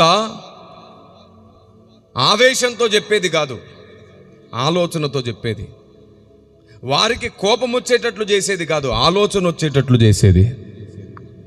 వీళ్ళు చెప్పేది కూడా నిజమే అనిపిస్తుందే, వీళ్ళు చెప్పేది కూడా కరెక్టే అనిపిస్తుంది అని వారికి ఆలోచన వస్తే చాలు, మిగతా అంతా పరిశుద్ధాత్ముడే చూసుకుంటాడు. ఆమేన్. శక్తితో బలముతో చేసేది కాదు సువార్త, ఆత్మదేవుని కార్యానికి అప్పగించేది సువార్త. ఈరోజు సమాజంలోనికి వెళ్ళి చాలామంది సువార్త చేస్తున్నారు. అందుకు నేను దేవుణ్ణి స్తుతించడమే కాదు, వారి కోసం ప్రార్థిస్తున్నాను. మనం ఎవరం వెళ్ళలేని ప్రాంతాల్లోకి వారు వెళ్తున్నారు. నువ్వు వెళ్ళకపోతే వెళ్ళేవారిని పంపమని బైబిల్ సెలవిచ్చింది. కానీ వాళ్ళు అంటారు, మాలాగా మీరు రారు బయటికి అంటారు. మేము రాలేం కాబట్టి నీకు హెల్ప్ చేస్తున్నాం, నీకు సహాయం చేస్తున్నాం. ఎందుకంటే దేవుడు బయటికి రాలేకుండా పర్వతాలు ఎక్కే పని ఇంకోటి అప్పగించాడు మాకు. నువ్వు వీధుల్లో తిరుగుతున్నావు, మేము పర్వతాలు ఎక్కాల్సి వస్తుంది, అనేకుల్ని ఎక్కించాల్సి వస్తుంది, ఎక్కలేని ఎత్తైన కొండ ఎక్కేటట్లు వారిని బలపరచాల్సి వస్తుంది. పరిచర్యలు నానా విధములు. ఒకటి చేస్తూ అది గొప్పగా ఉందని ఇదే అందరూ చేయాలనుకోకూడదు. పరిచర్యలు నానా విధములుగా సంఘంలో జరుగుతున్నాయి. సువార్త చేస్తున్న వారు వీధుల్లోనికి వెళ్ళి యేసే దేవుడు, ఆయన్ని నమ్మకపోతే నరకం తప్పదు, మీ పాపాలు క్షమించబడవు ఆయన్ని నమ్మకపోతే అని చెప్తున్నారు అనుకోండి. వినేవాడికి కోపం వస్తుందా, ఆలోచన వస్తుందా? మీకేమనిపిస్తుంది? ఎరా యేసు నమ్మకపోతే నరకమా, మరి మా దేవుళ్ళందరూ అని అనరా? యేసు ఒక్కడే పాపానికి విమోచననా, మరి మా దేవుళ్ళు విమోచించరా అనరా? మా అమ్మే మంచిది అంటే మిగతా అమ్మలకు కలంకం తెచ్చినట్టు కదా. వాళ్ళు ఏమంటారు, మరి మా అమ్మ, మా నాన్నే మంచోడు, మరి మిగతా నాన్నగారులు. ఇలా ఉందన్నమాట సువార్త విధానంలో లోపం. సువార్త యేసే దేవుడని నువ్వు బల్లగుద్దడం కాదు, యేసు ఎందుకు దేవుడో అర్థమయ్యేటట్లు చెప్పడం సువార్త. యేసును ఎందుకు నమ్మాలో అర్థమయ్యేటట్లు చెప్పడం సువార్త. ఈరోజు ఆవేశం ఎక్కువైపోయింది, ఆలోచన తగ్గిపోయింది. ఎందరో మహానుభావులు ఆవేశపడుతున్నారు, భక్తులు, నీతిమంతులు, యథార్థవంతులు. వారి ఆవేశానికి ఒక కోణంలో అర్థమున్నా దైవ చిత్తమైతే నెరవేర్చదు. నరుని కోపము దేవుని నీతిని నెరవేర్చదు, అసాధ్యమది. ప్రారంభ దినాల్లో ఎందరో భక్తులు నడిచిన మార్గంలో మనం నడవాలనుకోవడం మంచిదే, కానీ సమాజం మారిపోయింది. అదే విధానంగా ఇప్పుడు చెప్పడం కుదరదు. ఒకప్పుడు నరకం అంటే భయపడి ఆలోచించేవారు, ఒకప్పుడు పాపం అంటే పరిశీలించి చూసుకునేవారు, ఒకప్పుడు దేవుడు అంటే ఒకసారి గమనించేవాళ్ళు. ఇప్పుడు నరకం ఉందంటే నువ్వు చూసొచ్చావా అంటున్నారు, పాపం ఉందంటే నువ్వే పాపివి అని అంటున్నారు. అయిపోయింది వితండవాదం. చెవినిచ్చే తరం కాదంట ఇది, అవిధేయుల తరమని బైబిల్ తీర్పు తీర్చేసింది, ప్రకటించేసింది. ఈ అవిధేయులను నీతిమంతుల జ్ఞానం వైపు తిప్పాల్సిన బాధ్యత సంఘానిదే. దేవునికి స్తోత్రం కలుగును గాక. ఆమేన్. ఒకసారి నన్ను ఒక పూజారి ఇలా అడిగారు, మీరు ఆచారాలు సాంప్రదాయాలు మారుస్తున్నారు సార్, మీ క్రైస్తవులు ఏం మారుస్తున్నారంట, మీ క్రైస్తవులు ఆచార సాంప్రదాయాలు మారుస్తారండి, అందుకే మాకు నచ్చదు. ఈ ఆచార సాంప్రదాయాలు మార్చకుండా మీరు దేవుణ్ణి చెప్పలేరా అన్నాడు ఆయన. ప్రతి దేశానికో సాంప్రదాయం ఉంది, ప్రతి దేశానికో ఆచారం ఉంది, ప్రతి రాష్ట్రానికి కూడా గుర్తింపుగా కొన్ని సాంప్రదాయాలు ఉన్నాయి. వాటిని మారిస్తే గుర్తింపే పోతుంది కదా. అవి మార్చకుండా మీరు సువార్త చేయలేరా? అవి మార్చకుండా మీరు బోధించలేరా అని అడిగాడు. నన్ను ఏం మార్చాం మేము? మాకు ఆచారాలు సాంప్రదాయాలు మార్చే బాధ్యత దేవుడు ఇవ్వలేదు. నన్ను ప్రపంచానికి పరిచయం చేయండి, దిగంతములకు వెళ్ళి సువార్తను ప్రకటించండి అని మాత్రమే చెప్పాడు. ఏ ఆచారాలు సాంప్రదాయాలు మార్చమని నా ప్రభు సెలవు ఇవ్వలేదు. ఇప్పటి వరకు ఏ మతం ద్వారా కానీ, ఏ కులం ద్వారా కానీ, ఏ రాజకీయ పార్టీ ద్వారా కానీ, ఏ సేవా సంస్థల ద్వారా కానీ దొంగలు కానీ, వ్యభిచారులు కానీ, నరహంతకులు కానీ, శాడిస్టు మొగుళ్ళు కానీ, పేకాటగాళ్ళు కానీ, లంచగుండులు కానీ మారలేదు. కానీ ఈ గ్రంథం పట్టుకొని ఎందరో దొంగలు మారారు, ఎందరో వ్యభిచారులు, నరహంతకులు, శాడిస్టులు మారారు, ఎందరో లంచగుండులు మారారు. ఈ గ్రంథం పట్టుకొని బ్రతుకులను మార్చిన గ్రంథం ఇది. ఆచారాలు సాంప్రదాయాలు మతాల్ని మార్చడం క్రైస్తవ్యానికి దేవుడిచ్చిన ఆజ్ఞ కాదు. మా మోటివ్ అది కాదు. దేవుణ్ణి పరిచయం చేయడం, ఆయన్ని అర్థం చేసుకునేటట్లు బ్రతకడం, ఆయన్ని ప్రేమించడం, ఆయన చిత్తం చేయడం, ఇదే క్రైస్తవ్యం. వాడు తెల్లబట్టలు వేసుకున్నాడా, నల్లబట్టలు వేసుకున్నాడా, ఇవంతా క్రైస్తవ్యానికి దేవుడేమి ఇవ్వలేదు. వాడు బంగారం వేసుకున్నాడా, తీసాడా, ఇవేం పెట్టలేదు. మనం పెట్టుకున్నాం అన్నమాట. అక్కడక్కడ భక్తులు మాట్లాడిన మాటల్ని అపార్థం చేసుకుని అది జీవితంలో ఒక తీర్మానంగా భక్తులు బోధిస్తే జీవితమే దానిగా మార్చాలని మనం నిర్ణయించాం. పౌలు లేఖనాలను అపార్థం చేసుకున్నారు చాలామంది. ఇప్పుడు వాటిని అడ్డుగా పెట్టి నువ్వు భక్తుడవు, భక్తురాలివి అని నిర్ణయిస్తున్నారు. ఒక ఆవిడ బంగారం మొత్తం తీసేసి దేవునికి సమర్పించేసుకొని నేను జీవితంలో ఇంకా బంగారమే వేసుకోనని ఆవిడ భక్తురాలంట. బంగారం వేసుకుంటే భక్తురాలు కాదంట. అవును, బంగారం అంతా తీసేసి రోజు ఒకరితో గొడవ పడి, ఒకరిని ద్వేషించి, ఏమండి ప్రార్థనలో కూడా శపించి, దేవుని జ్ఞానం, దేవుడు అంటే ఏమిటో తెలుసుకోకుండా ఉపవాసాల్లో నీతిగా యథార్థంగానే ఉంటున్నాననే భ్రమలో సంఘంలో వివాదాలు కలిగించి ఒకరొకరు కలిసి ఉండకుండా అక్కడ మాటలు ఇక్కడ చెప్తూ ఉందనుకోండి, ఆవిడ భక్తురాలా? రంగు బట్టలే వేస్తుంది, తనకు బంగారం అంటే ఇష్టం, వేసుకుంటుంది, కానీ భక్తిలో ఉంటుంది, అందరితో సమాధానంగా ఉంటుంది, ఎవరితో గొడవ పడట్లేదు, ఎవరితో గొడవ పడ్డా సరే మరలా ప్రేమగా కలిసిపోతుంది, రోజు వాక్యం మీద శ్రద్ధ పెడుతుంది, తనకు తెలిసిన జ్ఞానం 10 మందికి ప్రకటిస్తుంది, సువార్త జరిగేటట్లు తన ఆస్తిని కూడా ఎప్పుడు ఇస్తూనే ఉంది. ఇప్పుడు చెప్పండి, ఎవరు భక్తురాలు? పై రూపాన్ని చూడొద్దు అని ప్రభు బోధిస్తే పై రూపాన్నే భక్తిగా మార్చి పడేశారు. అవివేక జ్ఞానం. ఇంకెప్పుడు సంఘం ఒకటై దేవుని చిత్తాన్ని నెరవేరుస్తుంది? ఆచారాలు, సాంప్రదాయాలను అడ్డుగా పెట్టుకుని ఇదే భక్తి అని నిర్ణయిస్తే ముందు అది మారాలి. పై రూపంలో భక్తి లేదు. పై రూపంలో ప్రతి వ్యక్తి ఇష్టాలు ఉంటాయి, అంతే. ప్రతి వ్యక్తికి కొన్ని ఇష్టాలు ఉన్నాయి.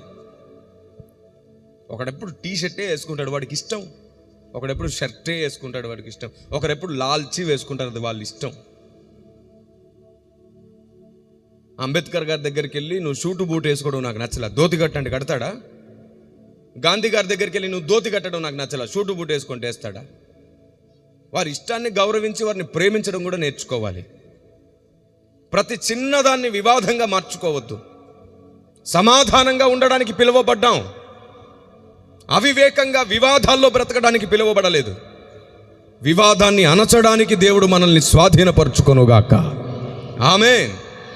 మనం నిజంగా దీపం అయ్యాం, ఉప్పు అయ్యాం అంటే అర్థం ఏమిటంటే మన వల్ల వివాదాలు చల్లారుతాయి.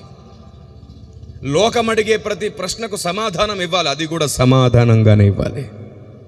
సత్యం ఎలా చెప్పాలని బైబిల్ చెప్పింది, నా గ్రంథం చెప్పింది. సత్యమును ప్రేమతోనే చెప్పు. కుట్ర చేసే వాళ్ళు ఉంటారు, వివాదాలు చేసే వాళ్ళు ఉంటారు, మనం ఒకటి చెప్తే దాన్ని 10 రకాలుగా మార్చే వాళ్ళు ఉంటారు. కావచ్చు, వాళ్ళకు కూడా ప్రేమతోనే సత్యం చెప్పు. వాళ్ళ మనస్సాక్షిని దేవుడు ఒకరోజు మేలు కొలుపుతాడు, వాళ్ళు కళ్ళు తెరుస్తాడు. ఏదో ఒక అవకాశం ఎదురాడు వారు మారు మనసు పొందడానికి దేవుడు వాడుకుంటాడు. కానీ నువ్వు అవకాశాలు ఇవ్వట్లేదు. వాడు సవాల్ అంటే నువ్వు బస్తీ మీద సవాల్ అంటున్నావు. ఎక్కడ దొరుకుతుంది వాడికి అవకాశం? ఎదురాడువానికి కూడా దేవుడు మారు మనసు పొందే అవకాశం ఇస్తున్నాడంట. వాళ్ళు రియలైజ్ అయినప్పుడు, వారు ఆలోచించినప్పుడు మన ప్రేమ వాళ్ళ ముందు ఉండాలి, అంతే. That's it. మళ్ళీ చెప్తున్నాను, ఆవేశం, రోషం దేవుని చిత్తం నెరవేర్చడమే కానీ మన ఈగో సాటిస్ఫాక్షన్ కోసం ఇంకొకరిని అనడం కాదు. నన్ను అన్నావుగా, ఇప్పుడు నీ సంగతి చెప్తాను. నాకు నిన్ను అనడానికి 100 పాయింట్స్ దొరుకుతాయి. ఏంటి లాభం? ఆ 100 పాయింట్స్తో ఏంటి ఆశీర్వాదం? ఏంటి సంఘ క్షేమాభివృద్ధి? యూజ్లెస్. పడిపోతున్న వాడిని లేదా తప్పు చేస్తున్న వాడిని తిరిగి కట్టడం ఆశీర్వాదం, తిరిగి నిలబెట్టడం ఆశీర్వాదం. ఒక వ్యక్తి ద్వారా జరిగే పరిచర్య ఎంతో చూసుకోవడం కంటే కూడా ఆ వ్యక్తి చేసిన తప్పేమిటో చూస్తున్నారు చాలామంది. ఈరోజు సోషల్ మీడియా మొత్తం అన్నదమ్ములు ఒకరినొకరు మాట్లాడుకుంటున్నారు, అక్కజల్లులు ఒకరినొకరు తిట్టుకుంటున్నారు. సమాజం అంతా దుర్మార్గంగా మారిపోవడానికి మన అజ్ఞానమే కారణమవుతుంది. నా జనులు జ్ఞానము లేకయే నశించిపోవచ్చున్నారు, నా జనులు జ్ఞానము లేకయే చెరపట్టబడుచున్నారు. మనమందరం క్రీస్తునందు ఒక కుటుంబమే, కానీ ఒకరినొకడు సహించడం ఇంకా అలవాటుగా లేదు. బైబిల్ చెల్లిస్తుంది, ఒకరినొకడు సహించండి, ఒకరినొకడు బుద్ధి చెప్పుకోండి, ఒకరినొకడు సన్మానించుకోండి. ఈ వ్యవస్థ ఇక్కడుంది. ఆనాడు భక్తుల ద్వారా దేవుడిచ్చినటువంటి ప్రతిదీ ఈరోజు నెరవేర్చడానికి సంఘానికి అవకాశం ఉంది. మనం ఇంకా బ్రతుకున్నాం. మనం మారితే చాలు, అందరూ మెల్లిగా మారిపోతారు. దేవునికి స్తోత్రం కలుగునుగాక. ఆమేన్.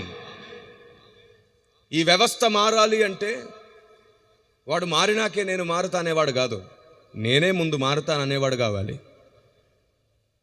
అనేకులు వాళ్ళు ఎప్పుడు అర్థం చేసుకుంటారండి అనుకుంటుంటారు. వాళ్ళ సంగతి నీకు అనవసరం, నువ్వెప్పుడు అర్థం చేసుకుంటావని నీ దేవుడు గమనిస్తున్నాడు. దేవునికి స్తోత్రం కలుగును గాక. ఆవేశపడే వాళ్ళకంటే ఆలోచించే క్రైస్తవులే నేడు దేవునికి అవసరం. దేవుడు వాడుకోబోతున్నాడు అలాంటి వారిని. ఈ చివరి దినాల్లో సంఘం తెలుసుకోవలసిన విషయాల్ని స్పష్టం చేస్తున్నాను. మీరు చెప్పండి, ఒక వ్యక్తి సువార్త చేస్తున్నాడు, యవ్వనస్తుల్ని కడుతున్నాడు, సంఘాలు కడుతున్నాడు, చాలామందిని ఉపవసించి మరీ బలపరుస్తున్నాడు, వారి జీవితాలను కట్టడానికి అనేక ఉపాధిని కూడా కలిగిస్తున్నాడు. ఇలా అనేక పర్యాయాలు అనేక విషయాల్లో సంఘానికి ఉపయోగకరంగా ఉన్న ఒక వ్యక్తి ఏదో ఒక విషయంలో తప్పు చేశాడు. నువ్వేం చేస్తావు ఆ వ్యక్తిని? అతడు దేవుని కొరకు చేసిన సేవ అంతటిని మర్చిపోయి ఆ ఒక్క తప్పును పట్టుకొని భ్రష్టుడు అంటావా? అయితే వెంటనే దేవుడు నీకు తీర్పు తీరుస్తాడు. నువ్వు జస్ట్ ఒక నలుసే చూసావు వాడి కంట్లో, నీ కంట్లో అయితే ఏకంగా దూలం ఉంది. నువ్వు గంటల తరబడి ప్రార్థన చెయ్యవు, ఒక పాపం. అనేకుల కొరకు విజ్ఞాపన చేయవు, ఇంకో పాపం. నువ్వు సువార్త కోసం ప్రయాసపడవు, ఇంకో పాపం. అన్యాయం జరుగుతుంటే నువ్వు నిలబడవు, ఇంకో పాపం. నువ్వు సంఘ క్షేమాభివృద్ధిని చెయ్యవు, ఇంకో పాపం.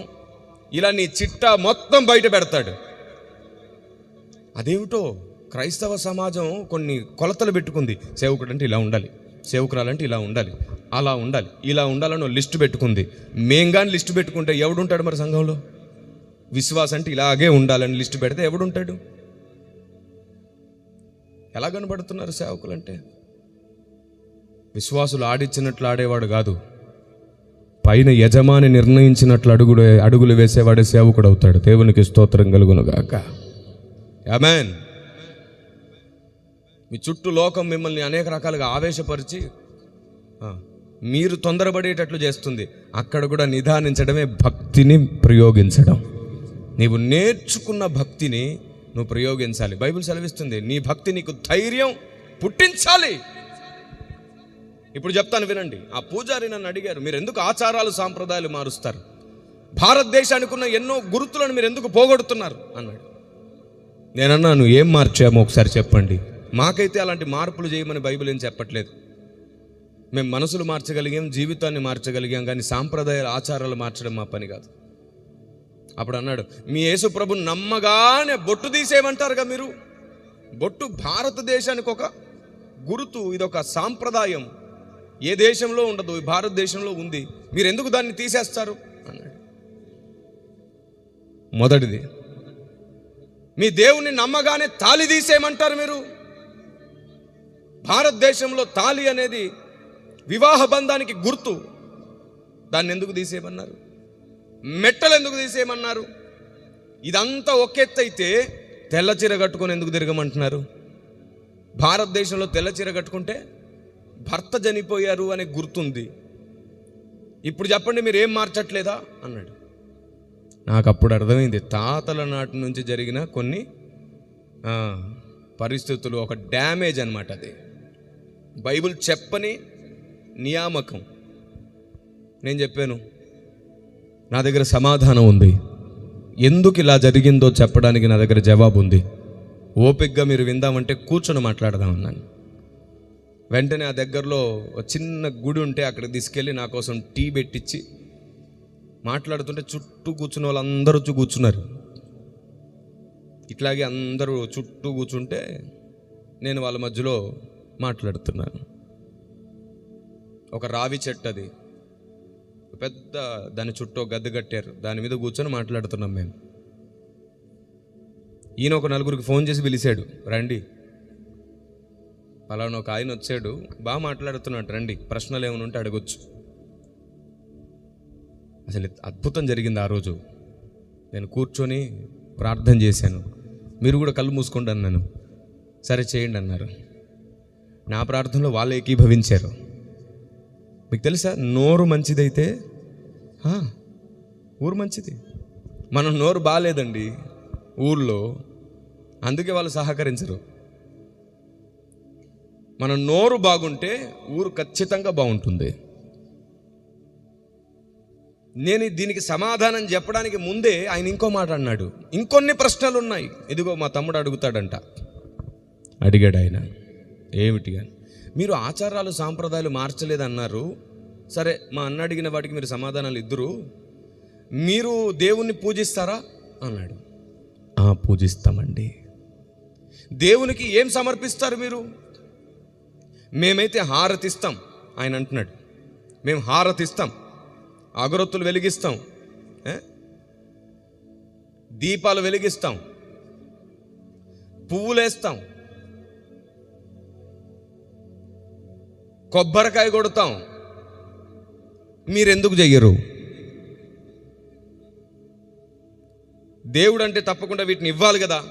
అప్పుడు నేను అన్నాను, అవును, దేవునికి ఖచ్చితంగా ఇవి సమర్పించాలి, నిజమే, మరి మీరెందుకు మానేశారు? అప్పుడు నేను చెప్పాను,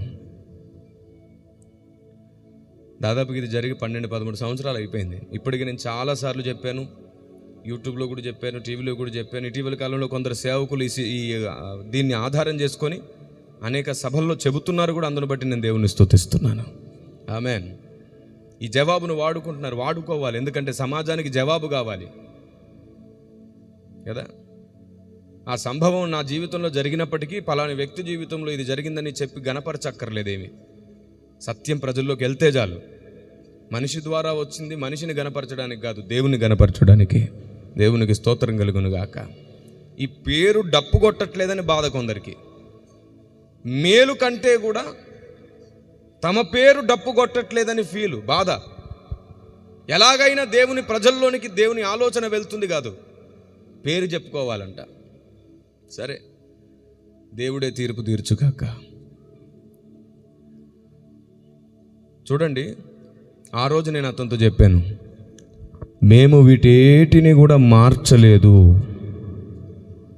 క్రైస్తవుడు అంటేనే రూపాంతరం చెందుతూ ఉంటాడు, అక్షరాన్ని కాదు ఆత్మను వెంబడిస్తూ ఉంటాడు అని చెప్పాను. అంటే మీరు ఇవన్నీ ఆత్మలో సమర్పిస్తున్నారా అన్నాడు. వెంటనే సరిగ్గా ఉత్తరం ఇచ్చారు మీరు అన్నాడు. ఎలా సమర్పిస్తున్నారు అన్నాడు. నేను అడుగుతాను, చెప్పండి, కొబ్బరికాయ ఎందుకు కొడతారు మీరు అని అడిగా. పెద్దలు చెప్పారు అన్నాడు ఆయన. కాదు, అసలు ఎందుకు కొట్టాలి, దానికి కారణం ఏమిటి అని అడిగాను. ఆయన చెప్పలేకపోయాడు. ఆ నలుగురు ఆలోచిస్తున్నారు. నేను చెప్పనా అని అన్నాను. చెప్పండి అన్నాడు. మీ వయసు చాలా చిన్నది, మీకు అవన్నీ తెలుసా? తెలుసుకోవడానికి వయసుతో సంబంధం లేదు, శ్రద్ధ ఉంటే చాలు. అడిగైనా నేర్చుకుంటావు, వెతికైనా నేర్చుకుంటావు. శ్రద్ధ కావాలి. కొందరికి వయసు పెద్దగా ఉంటుంది, వీటన్నిటిని కూర్చుని అవగాహన ఏమీ ఉండదు. ఎందుకంటే వాళ్ళు నేర్చుకునే టైం ఉండకపోవచ్చు, వాళ్ళ దగ్గర వెతికేంత టైం కూడా వాళ్ళకు ఉండకపోవచ్చు. అంత మాత్రాన వారి అనుభవాన్ని పక్కన పెట్టలేం. ఆ అనుభవం మనతో ఉంటే కొండంత బలంగా ఉంటుంది. పెద్దలు ఎప్పుడు పెద్దలే. మనకు తెలియంది వాళ్ళ దగ్గర చాలా ఉంటుంది, వాళ్ళకు తెలియంది మన దగ్గర చాలా ఉంటుంది. ఒక పెద్ద ఆయన అన్నాడు, కొత్త నీరు వచ్చేసింది, పాత నీరు దారివ్వాలి అన్నాడు. ఎంత మంచి మాట కదా. కొత్త నీరు వచ్చేసినప్పుడు పాత నీరు దారివ్వాలి. మిమ్మల్ని స్వాగతిస్తున్నాం ఈ సమాజాన్ని ప్రభావితం చేయడానికి అన్నాడు. అలాంటి మంచి మనస్కులు అనుభవజ్ఞులై వర్ధిల్లుతారు. నేను ఆయనకు చెప్పాను, కొబ్బరికాయ ఎందుకు కొడతారంటే దేవునికి ఎవరు ముట్టుకొని ఎవరు అంటుకొని నీళ్లు సమర్పించాలి అనే ఉద్దేశంతో కొబ్బరికాయ కొడతారు. ఎందుకంటే ఎవడు దాంట్లో వేలు పెట్టలేడుగా, టచ్ చేస్తాడా నీళ్ళని? సో ఎవరు ముట్టుకొని ఎవరు అంటుకొని నీళ్లను దేవునికి ఇవ్వాలనేది కొబ్బరికాయ నియమం. అప్పుడు నేనన్నాను, మేము కూడా ఎవరు అంటుకొని ముట్టుకొని నీళ్ళు ఇస్తూనే ఉన్నాం, అందుకే కొబ్బరికాయ కొట్టడం మానేశాం. అదేమిటి అన్నాడు. ఎక్కడున్నాయి? నేనన్నాను, నువ్వు కొట్టేది కొబ్బరికాయ, నేను ఇచ్చే నీళ్ళు వచ్చేదేమో గుండెకాయ. నీ కొబ్బరికాయలోంచి నీళ్ళు వస్తాయి, నాకు గుండెకాయలోంచి కన్నీళ్ళు వస్తాయి. నా కన్నీళ్ళను ఆయన పాదాల దగ్గర సమర్పిస్తున్నాను. నీ కొబ్బరికాయకు వస్తాడో రాడో తెలియదు, కానీ నా కన్నీళ్ళకు వచ్చేస్తాడు. దేవునికి స్తోత్రం కలుగునుగాక. కొబ్బరికాయ కొట్టే భక్తి నుండి కన్నీళ్లను సమర్పించే భక్తి వరకు ఎదిగాం. అందుకే క్రైస్తవుడు కన్నీటితో ప్రార్థిస్తాడు. ఏంద్రా ఎప్పుడు ఏడుపు కొట్టు ప్రార్థనలు మీ అని అంటారే? ఏడవడం కాదు, ఎవరు ముట్టుకొని నీళ్లు సమర్పించి అందరి కోసం ప్రార్థిస్తున్నాడు క్రైస్తవుడు. దేవునికి స్తోత్రం కలుగునుగాక. ఆ ఒక్క ప్రశ్నతో వాళ్ళందరికీ అర్థమైపోయింది, ఈయన దగ్గర జవాబులన్నీ ఉన్నాయి. ఆ రోజు పరిశుద్ధాత్ముడు నాకు సహాయం చేస్తున్నాడు. వారితో మాట్లాడడానికి కావలసిన ప్రతి ఆలోచన నా మనసుకు అందిస్తున్నాడు. చాలా స్పష్టంగా వారి ముందు దేవుని జ్ఞానాన్ని విరిచి వడ్డించగలుగుతున్నాను నేను. మరి హారతి అన్నాడు. అప్పుడు నేను అన్నాను, ఒక కర్పూరం బిల్లని వెలిగించి దేవుని రూపం ముందు అలా తిప్పితే, అయ్యా కొంచెం దాన్ని తీసుకురండి దాన్ని కళ్ళకు అద్దుకుంటారు కదా. మేము వేదికెక్కి దేవుని గూర్చి మాట్లాడి దిగొస్తే కొంచెం ఆ చెయ్యి మా మీద పెట్టవా అని అడుగుతారు. మేమే హారతి. మా జీవితాలు సజీవ యాగం దేవుని కొరకు. దేవునికి స్తోత్రం కలుగునుగాక. ఆమేన్. కర్పూరం బిల్లకి అంత పవర్ వస్తే మా జీవితాలు దేవునికి సమర్పించేసుకున్నాం, ఇంకెంత పవర్గా ఉంటుంది. కర్పూరం బిల్ల నుంచి వచ్చే అగ్ని కంటే కూడా మా చేతి నుండి వచ్చే శక్తి గొప్పది. మేమే హారతి దేవునికి, సజీవ యాగం అని బైబిల్ సెలవిస్తుంది. ఆలోచిస్తున్నాడు ఆయన, కరెక్టే కదా. మనమేమో వస్తువులతో చేస్తున్నాం, వీళ్ళేమో ఆత్మలో దీన్ని నెరవేరుస్తున్నారన్నాడు. నిజమే కదా. మరి దీపము, మేము నూనె పోసి దీపం వెలిగిస్తాం. చెప్పాను బైబిల్లో, అతడు మండుచు ప్రకాశించే దీపమై ఉన్నాడు అని ఉంది. మీ మనస్సునే నడుముని కట్టుకొని మిమ్మల్ని మీరు వెలిగించుకోండి అని అన్నాడు.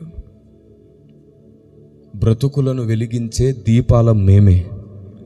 ఒక దీపాన్ని వెలిగించి దేవుడా అని అర్పించడం కాదు, దాని గుర్తు ఏమిటంటే అందరినీ ఇలాగే వెలిగించు అని చెప్పడానికి దేవుడు ఆ దీపంలో నియమించాడు. పాత నిబంధన గ్రంథంలో కూడా ఉంది అని చెప్పాను నేను. ప్రత్యక్ష గుడారంలో కూడా ఏం వెలిగించేవాళ్ళు? దీపం వెలిగించేవాళ్ళు. ప్రదీపములన్నీ కూడా భగ భగ భగ మండుతుండేవి, ఎప్పుడు ఆరిపోవు అవి. యాజకుడు బంగారు కత్తెర పట్టుకుని దాన్ని సవరిస్తూ వెలిగిస్తాడు నూనె పోసి. ప్రతి ఒక్కరిని వెలిగించడానికి ఒకడు వెలుగుతాడు దేవుని దగ్గర. ఆ దీపమే దైవజనుడు. మేము అందరినీ వెలిగిస్తున్నాం. ఇప్పుడు దేవుని ముందు దీపం పెట్టడం కరెక్టా, అందరిని వెలిగించడానికి మేమే దీపం అవ్వడం కరెక్టా అని అడిగాను. అవును సార్, మీరు దీపం అవ్వడమే కరెక్ట్. మరి నువ్వు దీపం వెలిగించావు, నువ్వెందుకు దీపం అవ్వలేదు? నువ్వు హారతి వెలిగించావు, నువ్వెందుకు దేవునికి హారతి కాలేదు? నువ్వు కొబ్బరికాయ కొట్టావు, నీలోంచి కన్నీళ్ళను నువ్వు ఎందుకు దేవునికి సమర్పించలేదు? అంటే నువ్వు ఇంకా భక్తి ప్రారంభించనే లేదు. నేను నా దేశాన్ని ఇప్పటికీ ప్రేమిస్తున్నాను, ఎందుకంటే అవగాహన లేకుండానే కొన్ని చేస్తుంది. ఒకరోజు నా దేశం అర్థం చేసుకునేటట్లు ప్రయాసపడదాం మనం. దేవునికి స్తోత్రం కలుగును గాక. ఆ 3 చెప్పినాక ఆయనకి ఇక నన్ను ప్రశ్నించాలని కాదు, ఇంకేం చెప్తాడో తెలుసుకుందామని అడిగే ప్రయత్నం చేస్తున్నాడు. ఇంకేం చెప్తాడు? ఇంకా అప్పటి వరకు నన్ను నిలదీయాలని ప్రశ్నించాడు, ఇప్పుడేమో తెలుసుకోవాలని ప్రశ్నిస్తున్నాడు. ప్రశ్నించడంలో చాలా వ్యత్యాసాలు ఉంటాయి. కొందరు మాకు చాలా గొప్ప ప్రశ్నలు ఉన్నాయి అని చెప్పి అడుగుతుంటారు, కొందరు మాత్రం నేర్చుకోవాలని అడుగుతుంటారు. ఈ నేర్చుకోవాలని అడిగే వాళ్ళ కోసమే దిగొస్తుంది జవాబు. మంచి ప్రశ్న ఉంటే గొప్ప జవాబు వస్తుంది, అది మన జీవితాన్ని ప్రభావితం చేస్తుంది. ఆమేన్. ఆయన ఇంకా అడుగుతానున్నాడు, మరి పువ్వులు? మా సాక్ష్య జీవితం పరిమళ వాసన అని బైబిల్ సెలవిస్తుంది అన్నాను.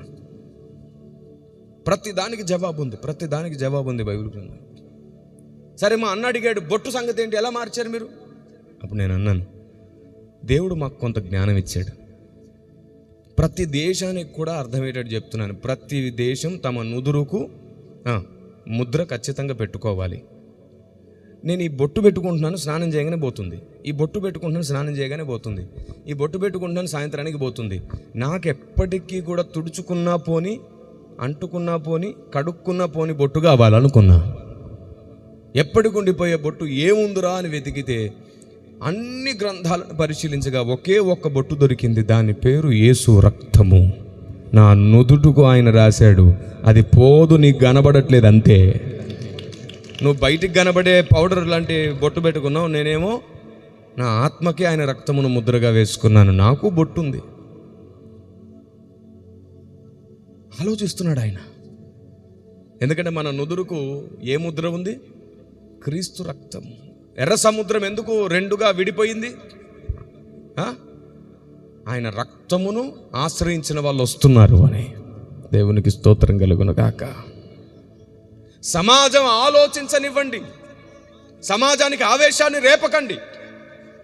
సమాజం ఆలోచిస్తుంది క్రైస్తవ్యం మన ఆచారాలను మార్చడం కాదు, నెరవేరుస్తుంది. ధర్మశాస్త్రమును కొట్టివేయరాలేదు, దాన్ని నెరవేరుస్తున్నానని చెప్పాడు ఆయన. మీరు మార్చారంటే అవును మార్చాం అన్నట్టుగా మాట్లాడుతున్నారు. మీరు ఎక్కడ మార్చాం? దాని ఆంతర్యం, అసలు రూపాన్ని నెరవేర్చింది క్రైస్తవ్యం. నేను అన్నాను మీరు పెట్టుకుంటూ ఉండండి, మేము నెరవేర్చినట్లు కనబడుతూ ఉంటాం. 2 ఎగ్జాంపుల్స్ భూమి మీద ఉంటాయి. అడుగుతారు ఎవరైనా ఒకరు, దీని నెరవేర్పు ఎక్కడుందని. మీరు చెప్పండి క్రైస్తవులే దీని నెరవేర్పు అని. మీరెప్పుడు అవుతారని అడుగుతారు. అప్పుడు వెంటనే వాళ్ళు, క్రైస్తవుడు ఏ ధర్మశాస్త్రాన్ని కొట్టివేయట్లేదు, ఏ ఆచార సాంప్రదాయాలు కొట్టివేయట్లేదు. క్రైస్తవుడు ఏ మతాలు మార్చడు, క్రైస్తవుడు ఏ వర్గాన్ని తృణీకరించడు. క్రైస్తవుడు అన్నింటినీ నెరవేరుస్తూ వెళ్తాడు దైవ చిత్తానుసారముగా. ఆమేన్. నెరవేర్చేవాడే క్రైస్తవుడు, కొట్టివేసేవాడు క్రైస్తవుడు కాదు. సమాజానికి కోపం రేపట్లేదు, మేము ఆలోచన ఇవ్వాలనుకుంటున్నాం. బొట్టు పెట్టుకుంటే మంచిది కాదని కాదు, బొట్టు పెట్టుకోవడం తప్పని కూడా అనట్లేదు. కానీ నాకు ఎప్పటికీ చెరిగిపోని బొట్టు కావాలని నిర్ణయం, అది నేను పెట్టకూడదు, డైరెక్ట్ దేవుడే పెట్టాలి. మీకు తెలుసా, బొట్టు మనం పెట్టుకోవడం కాదు, బొట్టు దేవుడు పెట్టాలి. ప్రతి ఒక్క నుదుటికి దేవుడే బొట్టు పెట్టాలి. ఏమిటి ఇప్పుడు ఈ బొట్టు? క్రీస్తు రక్తము. క్రీస్తు రక్తము మా నుదుటికి మేము ధరించుకున్నాం కాబట్టి సంహార దూత మమ్మల్ని దాటిపోయాడు, పాపం మమ్మల్ని విడిచిపోయింది, సాతాను మా మీద ప్రభుత్వం చేయడం మానేశాడు. ఆ ఒక్క బొట్టు మేము ఆయన వారమని నిరూపించేసింది. అది క్రీస్తు రక్తం. క్రీస్తు రక్తం. భారతదేశంలో ఈ బొట్టు సాంప్రదాయం ఉండడం కారణం ఏమిటంటే, ఈ దేశంలో తపస్సు చేసిన కొందరు పెద్దలు, అప్పటికి వాళ్ళకు విగ్రహారాధన లేదు, దేవుడెవరో తెలియదు. అప్పుడు వారు దేవుణ్ణి అడిగారు, పిల్లలు ఎవరైనా ఏడిస్తే దూరంగా తీసుకెళ్ళండి ప్లీజ్, మీ వల్ల మీ పిల్లల వల్ల ఎవరైనా వాక్యం వినకుండా ఉంటే అది మీకు మంచిది కాదు. మీరు చెప్పండి, మీ వల్ల కానీ మీ పిల్లల వల్ల కానీ వాక్యం వినడం డిస్టర్బెన్స్గా ఉందనుకోండి, దేవునికి సహాయమా సాతానికి సహాయమా అది? మరి అందరి మధ్యలో అల్లరి చేయడం కంటే దూరంగా నిలబడి బిడ్డను ఆడిస్తూ వాక్యం వినడం ఆశీర్వాదం కదా. కాబట్టి చిన్నపిల్లలు కలిగిన తల్లులు ఎప్పుడైనా ముందుకు కానీ మధ్యలోకి కానీ కాకుండా ఎప్పుడు చివర్లో ఉండండి. అది బాధ్యత కలిగిన సంఘం చేసే పని. తెలియక పొరపాటు చేస్తాం. ఇప్పుడు చెప్తున్నాను నేను, పిల్లలు కలిగిన తల్లులు ఎప్పుడు వెనకే ఉండాలి, చివర్లో ఉండాలి. పిల్లలు ఏడవగానే ముందు తీసుకెళ్ళిపోవాలి బయటికి. దూరంగా ఉండి వాక్యం వింటూ బిడ్డను కూడా బాధ్యతగా కాపాడాలి. అట్లా కాదు, మనమేమనుకుంటాం, దేవుని సన్నిధిలో ముందుంటేనే ఆశీర్వాదం. ఏం ఆశీర్వాదం? ఉన్నోళ్ళందరూ డిస్టర్బ్ అయ్యి నీ బిడ్డ వైపు చూసి మొత్తం చెడిపోతుంటే ఏం ఆశీర్వాదం? ఆశీర్వాదం అది కాదు, దైవ చిత్తం నెరవేరుతూ ఉండేటట్లు నువ్వు ఉండాలి, అదే ఆశీర్వాదం. నువ్వు లోపల లేకపోవచ్చు, బయటే ఉండొచ్చు, కానీ లోపల జరిగే దానికి నువ్వు కూడా కారణం కాబట్టి ఆశీర్వాదం. యుద్ధం చేసినోడికి ఎంత ఫలమో యుద్ధోపకరణలు మోసేవాడికి అంతే ఫలం. ఆమేన్. ఒక నాయకుడు పోరాడుతున్నాడు అనుకోండి, వెనక సపోర్ట్ చేసేవాడు కూడా నాయకునితో సమానం, అంతే ఫలం ఇస్తాడు దేవుడు. దేవునికి స్తోత్రం కలుగును గాక. నన్ను అడుగుతూ ఉన్నారు, ఇంకా బొట్టు గురించి కూడా చెప్పేశాను. వాళ్ళు అన్నారు, మరి మీరు అగరత్తులు వెలిగిస్తారా అని. నేను అన్నాను, స్తుతియే మాకు ధూపము వలె వేయడం నేర్పించాడు ఆయన. నీ అగరొత్తి 5 నిమిషాల్లో బూడిదైపోతుంది, నా స్తుతి ఆయన సింహాసనాన్ని అంటుకొని ఉంటుంది. దేవునికి స్తోత్రం కలుగును గాక. క్రైస్తవుడు ఆచారాలు మార్చట్లేదు, నెరవేరుస్తున్నాడు. ఆమేన్. మేము నెరవేర్చు ప్రజలం. మరి తెల్లచీర ఎందుకు కట్టుకుంటారు అన్నాడు. అది ఒక్కటి మాత్రం మనిషి వల్ల కలిగిన అజ్ఞానం. దానికి బైబిల్లో ఎలాంటి సంబంధం లేదు. పరిశుద్ధతకు గుర్తని, శాంతికి గుర్తని మీరు నమ్ముతారుగా. ఎందుకు ఈవిడ శాంతి, అందరికీ శాంతిగా ఉండాలని, అందరికీ మాదిరిగా ఉండాలని ఉంటుందని మీరు ఎందుకు అనుకోరు? ఆ ఒక్కటి మాత్రం నేను చెప్తున్నాను, అది మానవుడు కల్పించిన ఆచారం. ఏ రంగు బట్టలైనా వేసుకో, హృదయం మాత్రం ఎప్పుడు తెల్లగా ఉండేటట్టు చూసుకో. బట్టలు తెలుపుండి హృదయం నల్లగా ఉంటే కుదరదు. బట్టల యందు ఏమీ లేదు, ఆహారముల యందు ఏమీ లేదు, కృపను బట్టి హృదయం స్థిరపరచుకో. దేవునికి స్తోత్రం కలుగునుగా. సాధు సుందర్ సింగ్ గారు ఉండేవాళ్ళు, ఏ బట్టలు వేసుకొని తిరిగేవాళ్ళు? ఆయన కాషాయం. ఆయన భక్తుడు కాదంటారా? అనేవాళ్ళు కూడా ఉన్నారు ఇప్పుడు. అట్లాంటి వాళ్ళు మళ్ళీ ఆకాశం నుంచి ఊడిపడ్డారు ఇప్పుడు క్రైస్తవ్యంలో. అట్లాంటి వాళ్ళు వచ్చేసారు, వాళ్ళు తీర్పులు తీర్చేస్తున్నారు, ఇది రైటు ఇది రాంగు. వ్యక్తిత్వాన్ని, సేవను, కష్టాన్ని, కన్నీటిని అన్నీ మర్చిపోయి పై రూపం మీద కామెంట్స్ స్టార్ట్ అయినాయి. ముగింపు దినాల్లో వచ్చేసాయి, అందుకే ఇంత విచ్చలివిడితనం దాపురించింది. కనీసం ప్రతిరోజు 3 గంటలు మోకరించే అనుభవం లేనోడు కూడా భక్తుల మీద వేలెత్తి చూపించడం, కన్నీళ్లతో సేవ చేసే వాళ్ళను వేలెత్తి చూపించడం జరుగుతుంది. ఇంత దౌర్భాగ్యమా, ఇంత మూర్ఖత్వమా? ఎవరైనా సరిచేయాలని చూస్తే మళ్ళీ వాళ్ళ మీద లేని వార్తలు, పుకార్లు. ఇదిగో దేవునికి జీవితాన్ని సమర్పించుకొని కూర్చున్నామే, అవమానపు నిందలు సముద్రపు ఉప్పెన వలె మీదికొచ్చినా చెక్కు జరగకుండా వాటిని ఎదుర్కొనే భక్తి నేర్చుకున్నాం. ఎన్ని నిందలు వచ్చినా చివరికి నిరూపించబడతామనే విశ్వాసంలోనుంది. కాలం నిర్ణయించే వరకు ఎదురు చూస్తాం. దేవునికి స్తోత్రం కలుగును గాక. ఎవరు ఎన్ని రకాలుగా చేసినా కాలం నిర్ణయించేస్తుంది. ఒకడు అన్నాడంటే చెట్టును చూసి, ఇది చేదు కాయలు కాస్తుంది, మంచి చెట్టు కానే కాదు. వెంటనే ఆ ఇంటోడు వచ్చేసి, అవునా అయితే కొట్టేద్దామా అని చూస్తున్నాడు. మళ్ళీ ఇంకొకటి వచ్చేసి అన్నాడు, అరే ఎప్పుడైనా కాపు రావడం నువ్వు చూసావా? కాయను చూసావా? పండును చూసావా? ఎప్పుడైనా తిని చూసావా? లేదు కదా. వాడు అంటే గుడ్డిగా నమ్మేసి ఎందుకు కొట్టేస్తావు నువ్వు? కాయ రాని, కాయ పండు కానీ అది చేదో తీపో నీకు అర్థమవుతుంది అన్నాడు. ఎదురు చూశాడు 6 నెలలు. చక్కగా పువ్వులు వచ్చాయి, పువ్వులు కాయలయ్యాయి, కాయలు పండ్లయ్యాయి. వాళ్ళ పిల్లలు వచ్చి తీసుకొని తెంపి తింటూ, నానా ఎంత అద్భుతంగా ఉంది, ఈ చెట్టు ఎక్కడి నుండి తెచ్చావో కానీ ఇట్లాంటి పండు మేము తినలేదు, ఎంత మంచి పండు నాన్న అని చెప్పి సంబరపడిపోతుంటే పిల్లల్ని చూసి మురిసిపోతున్నాడు తండ్రి. ఆహా, నా పిల్లలు సంతోషంగా తింటున్నారు అని. కానీ వాడు గుర్తు చేసుకోవట్లా. ఏమని? ఓ తల తిక్కోడు వచ్చాడు, ఓ అజ్ఞాని వచ్చి చెట్టే మంచిది కాదంటే ఈ అజ్ఞాని కొట్టేయాలనుకున్నాడు కదా అని వాడి తెలివి తక్కువతనాన్ని గుర్తు చేసుకోవట్లా, తెలివి తక్కువని గుర్తు చేసుకోవట్లా. పిల్లల సంతోషంలో పడిపోయాడు. అప్పుడు మళ్ళీ ఒకడు వచ్చాడు, ఎరా ఆ రోజు కొట్టేస్తానన్నావు వాడి మాట విని, ఇప్పుడేమైంది? అసలు ఇలాంటి తీపి పండ్లు ఇంకెక్కడా దొరకట్లేదు కదా. అందుకే అన్నాడు, ఫలమును గుర్తించి దైవజనులను గుర్తించు. ఫలమును బట్టి. Don't waste your time. నీ సమయాన్ని వృధా చేసుకోకు. దేవుడు ప్రతిదానికి సమయం నిర్ణయించాడు. ప్రతిదానికి సమయం నిర్ణయించాడు. సంఘానికి దేవుని వాక్యం తెలుసు, భక్తుల సహవాసము తెలుసు, ప్రార్థించడం తెలుసు, ఉపవాసం ఉండడం తెలుసు. మరి ఎందుకో సాతాను ఒక రాయి వేయగానే దానికోసం మొత్తం కదిలిపోతున్నారు? ఇంత మూర్ఖత్వం ఎందుకు వచ్చేసింది? అంటే రోషంగా మాట్లాడడం నిజమే కదా, నీతిగా మాట్లాడుతున్నారు కదా, ఉన్నదే మాట్లాడుతున్నారు. నేను చెప్తున్నా, ఉన్నది మాట్లాడడం కాదు, కనబడుతున్నవన్నీ కూడా నిజం కాదు, వినబడుతున్నవన్నీ నిజం కాదు. ఇప్పుడు మీడియా ఒకదాన్ని ప్రచారం చేసింది. మొన్న ఆస్ట్రేలియా మీద ఇండియా ఓడిపోయింది, మేమందరం చాలా బాధపడ్డాం. మీరు బాధపడ్డారా? బాధపడలేదా? కొందరు అన్నారు, మనం క్రీస్తు పిల్లలు, మాకెందుకు బాధ అంటే. వీడిని తన్నాలి ముందు. అట్లాంటి మాటలు అన్నందుకే నీ సువార్త వినట్ల చాలామంది. ఎట్లా దాపురించారు చూడండి. ఇప్పుడు ఆస్ట్రేలియన్స్ క్రిస్టియన్సే కదా, అయినా సరే నాకు ఇండియానే గెలవాలని ఉంది. ఎందుకంటే నేను ఇక్కడ పుట్టాను, ఇది నా దేశం, ఇది నా గడ్డ, ఎప్పుడు ఇదే గెలవాలి.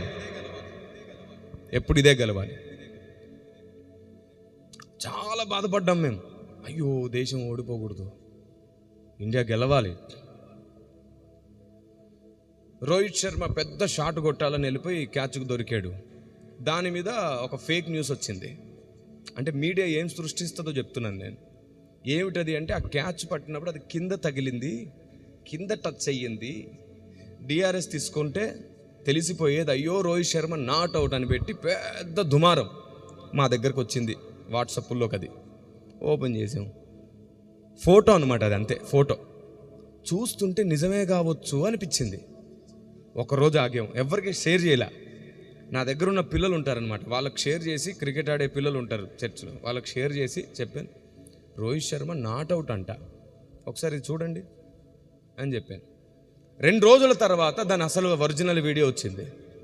దాంట్లో అసలు కింద టచ్ అయినట్టే లేదు, అతని చేయి ఖచ్చితంగా పైకి ఉంది. మంచి ఎఫెక్ట్ క్యాచ్ అది. అప్పుడు చెప్పాను నేను, ఫేక్ ఏంటో ఒరిజినల్ ఏమిటో తెలియాలంటే కొంత టైం వెయిట్ చేస్తేనే తెలిసింది. ఇప్పుడు ఒరిజినల్ కోసం ఎదురు చూడకపోతే బాధపడతానే ఉండేవాళ్ళం. అన్యాయం జరిగింది. జస్ట్ ఒక ఎగ్జాంపుల్ ఇదంతే. మళ్ళీ చెప్తున్నా, చూసేవన్నీ నిజాలు కాదు, నిజాలు కూడా నిజంగా ఉండేటట్టు క్రియేషన్ కూడా జరుగుతుంది.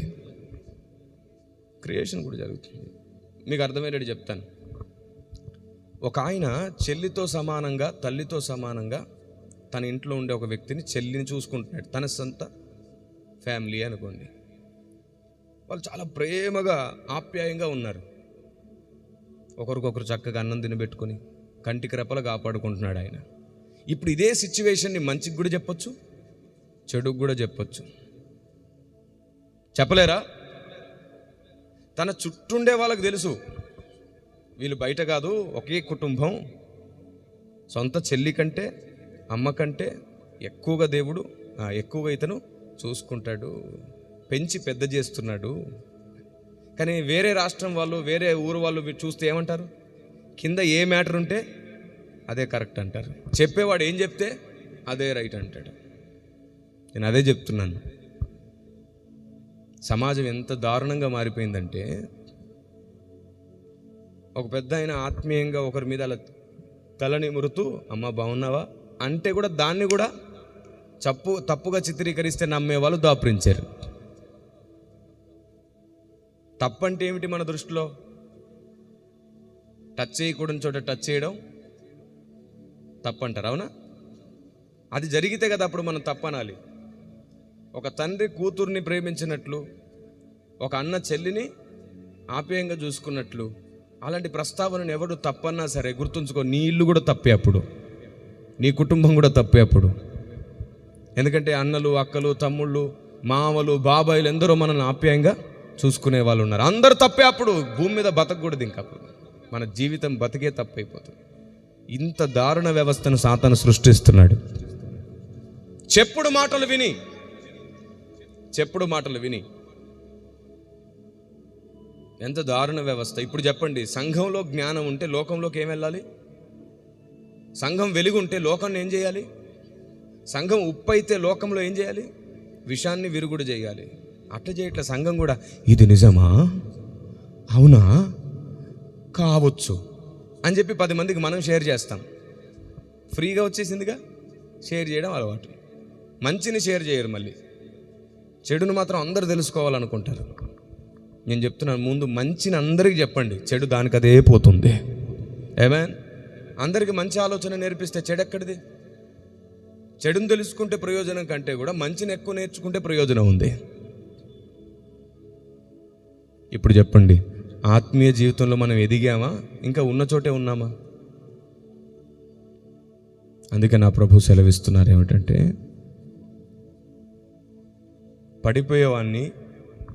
పడిపోయిన వాడిని నువ్వు తప్పకుండా ఏం చేయాలంట?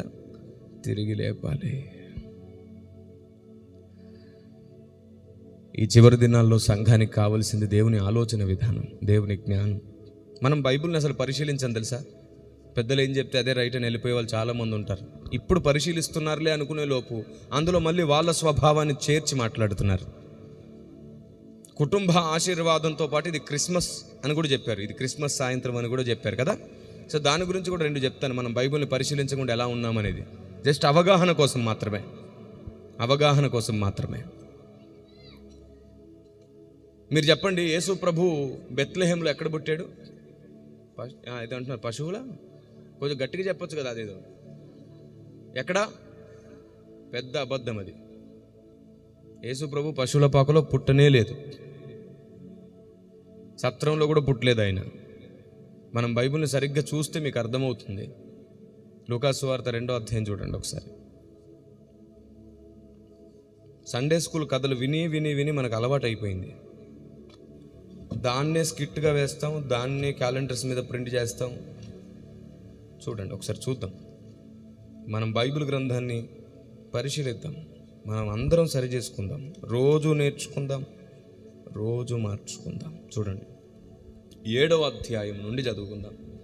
లూకాసు వార్త 2వ అధ్యాయము 7వ వచనం నుండి. సార్ లూకాసు వార్త 2:7. మైక్ ఉంది ఎవరి దగ్గరైనా? మైక్ అంటే చూడండి, అదిగోండి అక్కడ ఉంది చివరి. చూపించమ్మా, మైక్ చూపించు, దాన్ని చూపిస్తూ దానికి అనుకూలంగా పెడతారు. రైట్, ఇప్పుడు చదవమ్మా, అందరూ జాగ్రత్తగా వినండి. తన తొలిచూలి కుమారుని కని పొత్తిగుడ్డలతో చుట్టి సత్రములో వారికి స్థలము లేనందున ఆయనను పశువుల తొట్టెలో పరుండబెట్టెను. ఇప్పుడు చెప్పండి, ఫస్ట్ తొలుచులు కుమారుణ్ణి కని ఏం చేసింది? వెంటనే పొత్తి గుడ్డలతో చుట్టి, అయ్యి అసలు స్థలం లేదు కదా, స్థలం కావాలి, ఇప్పుడు బిడ్డతో పాటు బయట ఉండడం కుదరదు అని బయట ఉన్న ఆవిడ ఏం చేస్తుంది? ఇప్పుడు స్థలం కోసం వెతుకుతూ సత్రం దగ్గరికి వెళ్ళింది. సత్రం దగ్గర ఏం లేదు, స్థలం లేదు, మనుషులకేమో జాలి లేదు. సత్రంలో స్థలం లేదు, లోపట ఉన్న వాళ్ళకు జాలి లేదు. మళ్ళీ వెతుకుతుంటే ఎవరో దయ చూపించి, అంత దూరంలో పశువుల పాకు ఉంది, కావాలంటే అది వాడుకోండి అన్నారు. చక్కగా అక్కడికి వెళ్ళి శుభ్రం చేసుకుని పశువుల తొట్టిలో ఆయన్ని వరుండబెట్టారు. ముందే పశువుల పాక దొరుకుంటే ఏ తల్లైనా బిడ్డను ఎత్తుకుని బయటికి వెళ్తుందా? చలిలో ఏ బుద్ధున్న తల్లైనా వెళ్తుందా బయటికి? ఇప్పుడు చెప్పండి, పశువుల పాకలో పుట్టాడా, తీసుకొని రాబడ్డాడా అక్కడికి? ఇది చాలా చిన్నది. ఇది మనం అట్లా నమ్మినా ఇట్లా నమ్మినా రక్షణకేమీ ప్రమాదం లేదు. నేను అనేది ఏమిటంటే, లేనిది నమ్మడం వల్ల జ్ఞానం చెడిపోతుంది, బహుమానాలు పోతాయి పరలోకంలో. రక్షణ పోదు కానీ మహిమ బహుమానం పోతుంది. సున్నైనను పొల్లైనను పోకూడదంటే ఏకంగా మనం పరిస్థితులనే మార్చేస్తే ఇంకా పశువుల పాకులు ఆయన పుట్టాడనే పాటలు మానేయాల, పశువుల పాకలోకి ఆయన్ని తేబడ్డాడని రాయాలి ఆ పాటని.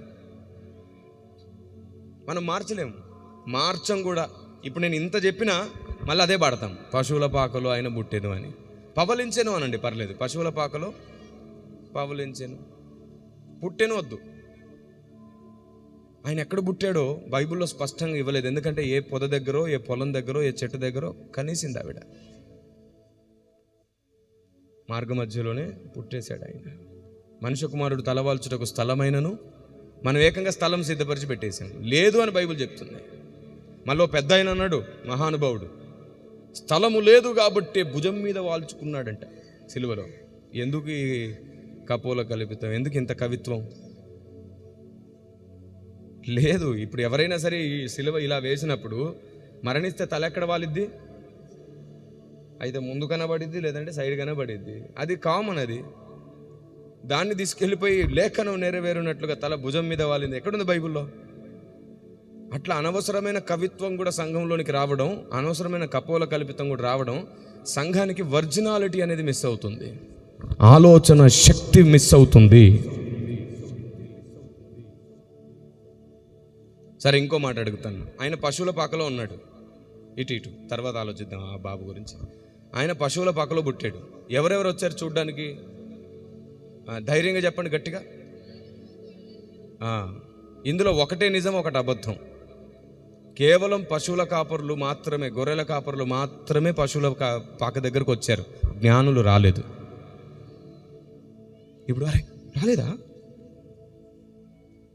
ఎంత వెతికినా దొరకదు, రాలేదు. ఎందుకంటే జ్ఞానులు ఇంటి దగ్గరకు వచ్చారు. పశువుల పాక దగ్గరకు వచ్చింది ఎవరు? గొర్రెల కాపరులు మాత్రమే. కానీ మనం స్కిట్లో ఏమేస్తాం? ఒకే దగ్గరికి ఇద్దరిని తెస్తాం. క్యాలెండర్లో ఏం ప్రింట్ చేస్తాం? పశువుల పాక దగ్గరికి ఇద్దరిని పెడతాం. కానీ బైబిల్లో లేదు. మత్తయి సువార్త చూడండి 2వ అధ్యాయం 10వ వచనం నుండి. వారు ఆ నక్షత్రమును చూచి అత్యానంద భరితులై ఇంటిలోనికి వచ్చి తల్లి అయిన మరియను ఆ శిశువును చూచి సాగిలపడి ఆయనను పూజించి తమ పెట్టెలు విప్పి. ఎక్కడికి వచ్చారు? మన టాపిక్ ఏంటి అసలు? ఇంటిలోనికి వచ్చి. పశువుల పాక దగ్గరకు వచ్చారు, ఇంటికా? అక్కడే ఆగిపోవాలి. ఫస్ట్ టాపిక్ ఏంటో అక్కడ ఆగితేనే అర్థమవుద్ది. ఇంకా చదువుకుంటూ వెళ్ళిపోతే అసలు టాపిక్ మర్చిపోతాం. మళ్ళీ చదవమ్మా. వారు ఆ నక్షత్రమును చూచి అత్యానంద భరితులై ఇంటిలోనికి వచ్చి. ఇప్పుడు చెప్పండి, పశువుల పాక దగ్గరకు వచ్చారా, ఇంటికి వచ్చారా? క్రైస్తవ్యం అంతా ఏమి నమ్మింది? ఎందుకు నమ్మింది చెప్పనా? మీరు వినువారు మాత్రమే ఉండిపోయారు, పరిశీలించలేకపోయారు. నా గ్రంథం చెప్తుంది మీరు పరిశీలించే వాళ్ళు అవ్వాలి. పౌలు బోధ చేస్తేనే బెరియా సంఘం విడిచిపెట్టలా. మనిషి గొప్పోడేనండి, కానీ బోధన మనం పరిశీలించే నమ్మాలి కదని పరిశీలించారు. అతడు చెప్పిన వాళ్ళగున్నవో మరి మేమే పాటి మనుషులం. మీరు బోధన పరిశీలించే సంఘాలు అయితే కదా వెలుగుతారు. అప్పుడే కదా మీకు ఉప్పు దొరుకుతుంది, మీరు ఉప్పు అవుతారు. అప్పుడే కదా క్రీస్తు అనుకున్న కార్యం సంఘంలో జరుగుతుంది. సంఘం ఇప్పటికే 3000 పైచిలకు పొరపాట్లను ఇలాగే నమ్ముతుంది. బైబిల్లో ఒకటి ఉంటే మనం ఇంకోటి నమ్ముతున్నాం. ఇప్పుడు నేను మీకు 2 కదా పరిచయం చేశాను. ఇలాంటివి ఇంకా 2998 ఉన్నాయి. ఈలోపే మీరు పుట్టుక్కుమన్నారనుకో, దేవుళ్ళు ఎక్కడగడా ఎరా సున్నైనను పొల్లైనను పోకూడదంటే ఇన్ని పరిస్థితుల్ని మార్చి నమ్మావు అని అడుగుతాడు. అడగడా? ఏం చెప్తారు? అయ్యగారు అలాగే బోధించారు డాడీ అంటే. దేవుడు ఏమంటాడు తెలుసా? నువ్వు వినడం మాత్రమే కాదు, పరిశీలించడం నీ బాధ్యత అని చెప్పలేదా? పరిశీలించలేదు కాబట్టి నీకో శిక్ష, నువ్వు పరిశీలించకుండా బోధించావు కాబట్టి నీకు 2 శిక్ష అని బోధకునికి పడిద్ది, నీకు శిక్ష పడిద్ది. అక్కడికి వెళ్ళిన తర్వాత ఏ సాకులు నడవవు. ఆయన భీకరుడై కూర్చొని తీర్పు తీరుస్తూ ఉంటాడు. నీకు అక్కడ రక్షణ పోకపోవచ్చు, కానీ నీ బహుమతులు మహిమ మాత్రం పోయి నీ మట్టుకు నువ్వే రక్షించబడతావు. అప్పుడు ఖాళీ పాత్ర, కిరీటాలు కూడా దొక్కవంట వాళ్ళకి. సత్యము వలన మాత్రమే సకల సౌకర్యాలు పరలోకంలో దొరకబోతున్నాయి. సత్యము నమ్మిన వాడే అక్కడ సౌభాగ్యాన్ని అనుభవిస్తాడు. ఆమేన్. అసలు జ్ఞానులు యేసుప్రభును చూడ్డానికి వచ్చే సమయానికి వాళ్ళకి 2 సంవత్సరాలు పట్టింది. అప్పటికి యేసుప్రభు వయసు కూడా 2 సంవత్సరాలు దాదాపుగా. ఇది పెద్ద మర్మం, రహస్యం కాదు, చదివితే ఈజీగా అర్థమైపోయింది. మనకంటే ముందు ఎందరో బోధించుకున్నారు ఇవి. మనం పుట్టక ముందు కూడా ఎందరో అక్కడక్కడ చెప్పుకొనే ఉంటారు. మనమే దాన్ని లేటుగా చూసాం బైబిల్లో. మీరు చెప్పండి, బైబిల్లో ఎక్కడుంది సార్ వాళ్ళు 2 సంవత్సరాలు లేటుగా వచ్చారని అడిగే వాళ్ళు కూడా ఉంటారు ఇప్పుడు. ప్రతి ఒక్కడికి వాడి కోణం ఉంటుంది. దేవుని కోణం ఒకటే అర్థం కావట్లే, అంతే. ప్రతి ఒక్కడికి వాడి కోణం ఉంది. మీరు చెప్పండి, వీళ్ళు వచ్చిన తర్వాత హేరోదు ఏం చేయించాడు? నిజంగానే ఇది వీళ్ళు చెప్పేది నిజమా ఒకసారి పరిశీలించండి అని గ్రంథాలన్నింటినీ పరిశీలింపజేసి తెలుసుకుంటే, అవునయ్యా వీళ్ళు చెప్పింది నిజమే. అయితే కాలం ఎంత అయింది? 2 సంవత్సరాలు అయింది. వెంటనే ఆయన ఆజ్ఞ ఏమిటి? ఎవరిని చంపాలని పిల్లల్ని చంపించాడు? అప్పుడు యేసుప్రభు వయసు ఎంత ఉండే అవకాశం ఉంది? మరి నీకు ఇంకా డైరెక్ట్గా యేసుప్రభు వయసు 2 సంవత్సరములు ఉండేను, అప్పుడు జ్ఞానులు వచ్చిరి అని చెప్తే సేవకులు మేమెందుకు? పరిశీలన నీకెందుకు? అన్ని మాటలు డైరెక్ట్గా రాసుంటే బైబిల్ ఇలా ఉండదు, ఇలా ఉంటుంది. ప్రతి ఒక్కడో బండి మోసుకుంటూ రావాలన్నమాట. ఇప్పుడు బైబిల్ మోయడానికి చాలామందికి నామూషి. ఇంకా అప్పుడు ప్రతి ఒక్కరు 4 చక్రాల చిన్న బండి చేసుకొని దాని మీద బైబిల్ పెట్టుకొని మందిరానికి వచ్చినప్పుడల్లా తీసుకొచ్చి ఆ బండిని ముంగట పెట్టుకొని బండి మీద తెరుచుకుంటా కూర్చోవాలన్నమాట. అన్నీ అలా రాయబడతాయి. అందుకే ఇవన్నీ అర్థమయ్యేటట్టు చేయడానికి నేను కొన్ని పుస్తకాలు రాశాను, అనేక ప్రశ్నలు నివృత్తి చేయడానికి. ఎందుకంటే ఈ మనిషి ఒకవేళ లేకుండా పోయినా ఈ మనిషిలో దేవుడు పెట్టిన ఆలోచన అందరితో మాట్లాడుతూ ఉండాలి. దేవునికి స్తోత్రం కలుగును గాక. ఆమేన్. ఇలా కొన్ని ఆధారాలు బైబిల్లో స్పష్టంగా ఉన్నాయి. వాటిని గుర్తించండి, పరిశీలించండి. ఎలా బైబిల్ చదవాలో మీకు ఇప్పుడు అర్థమైంది కదా. దేవుణ్ణి అడగండి, ప్రభువా నాకు దీనికి జవాబు కావాలని. మళ్ళీ చదవండి, ఈజీగా అర్థమైపోతుంది మీకు అప్పుడు. ఆమేన్. ఇంకా విస్తారంగా చాలా విషయాలు ఉన్నాయి మీతో మాట్లాడడానికి. రేపటి రోజు కూడా నాకు ఇంకా సమయం ఉంది. రేపు మీ ఇరుగు పొరుగుని, మీ బంధువులను, చుట్టూ దగ్గరలో ఉన్న వాళ్ళని ఫోన్ చేసి పిలిపించుకొని మరీ తెప్పించుకోండి. చాలా విస్తారమైన మాటలు, మీ జీవితానికి సరిపడా, మీ జీవితానికి నిత్యం ఉపయోగపడే సంగతులు ఎన్నో మోసుకొచ్చాను మీ మధ్యలోనికి.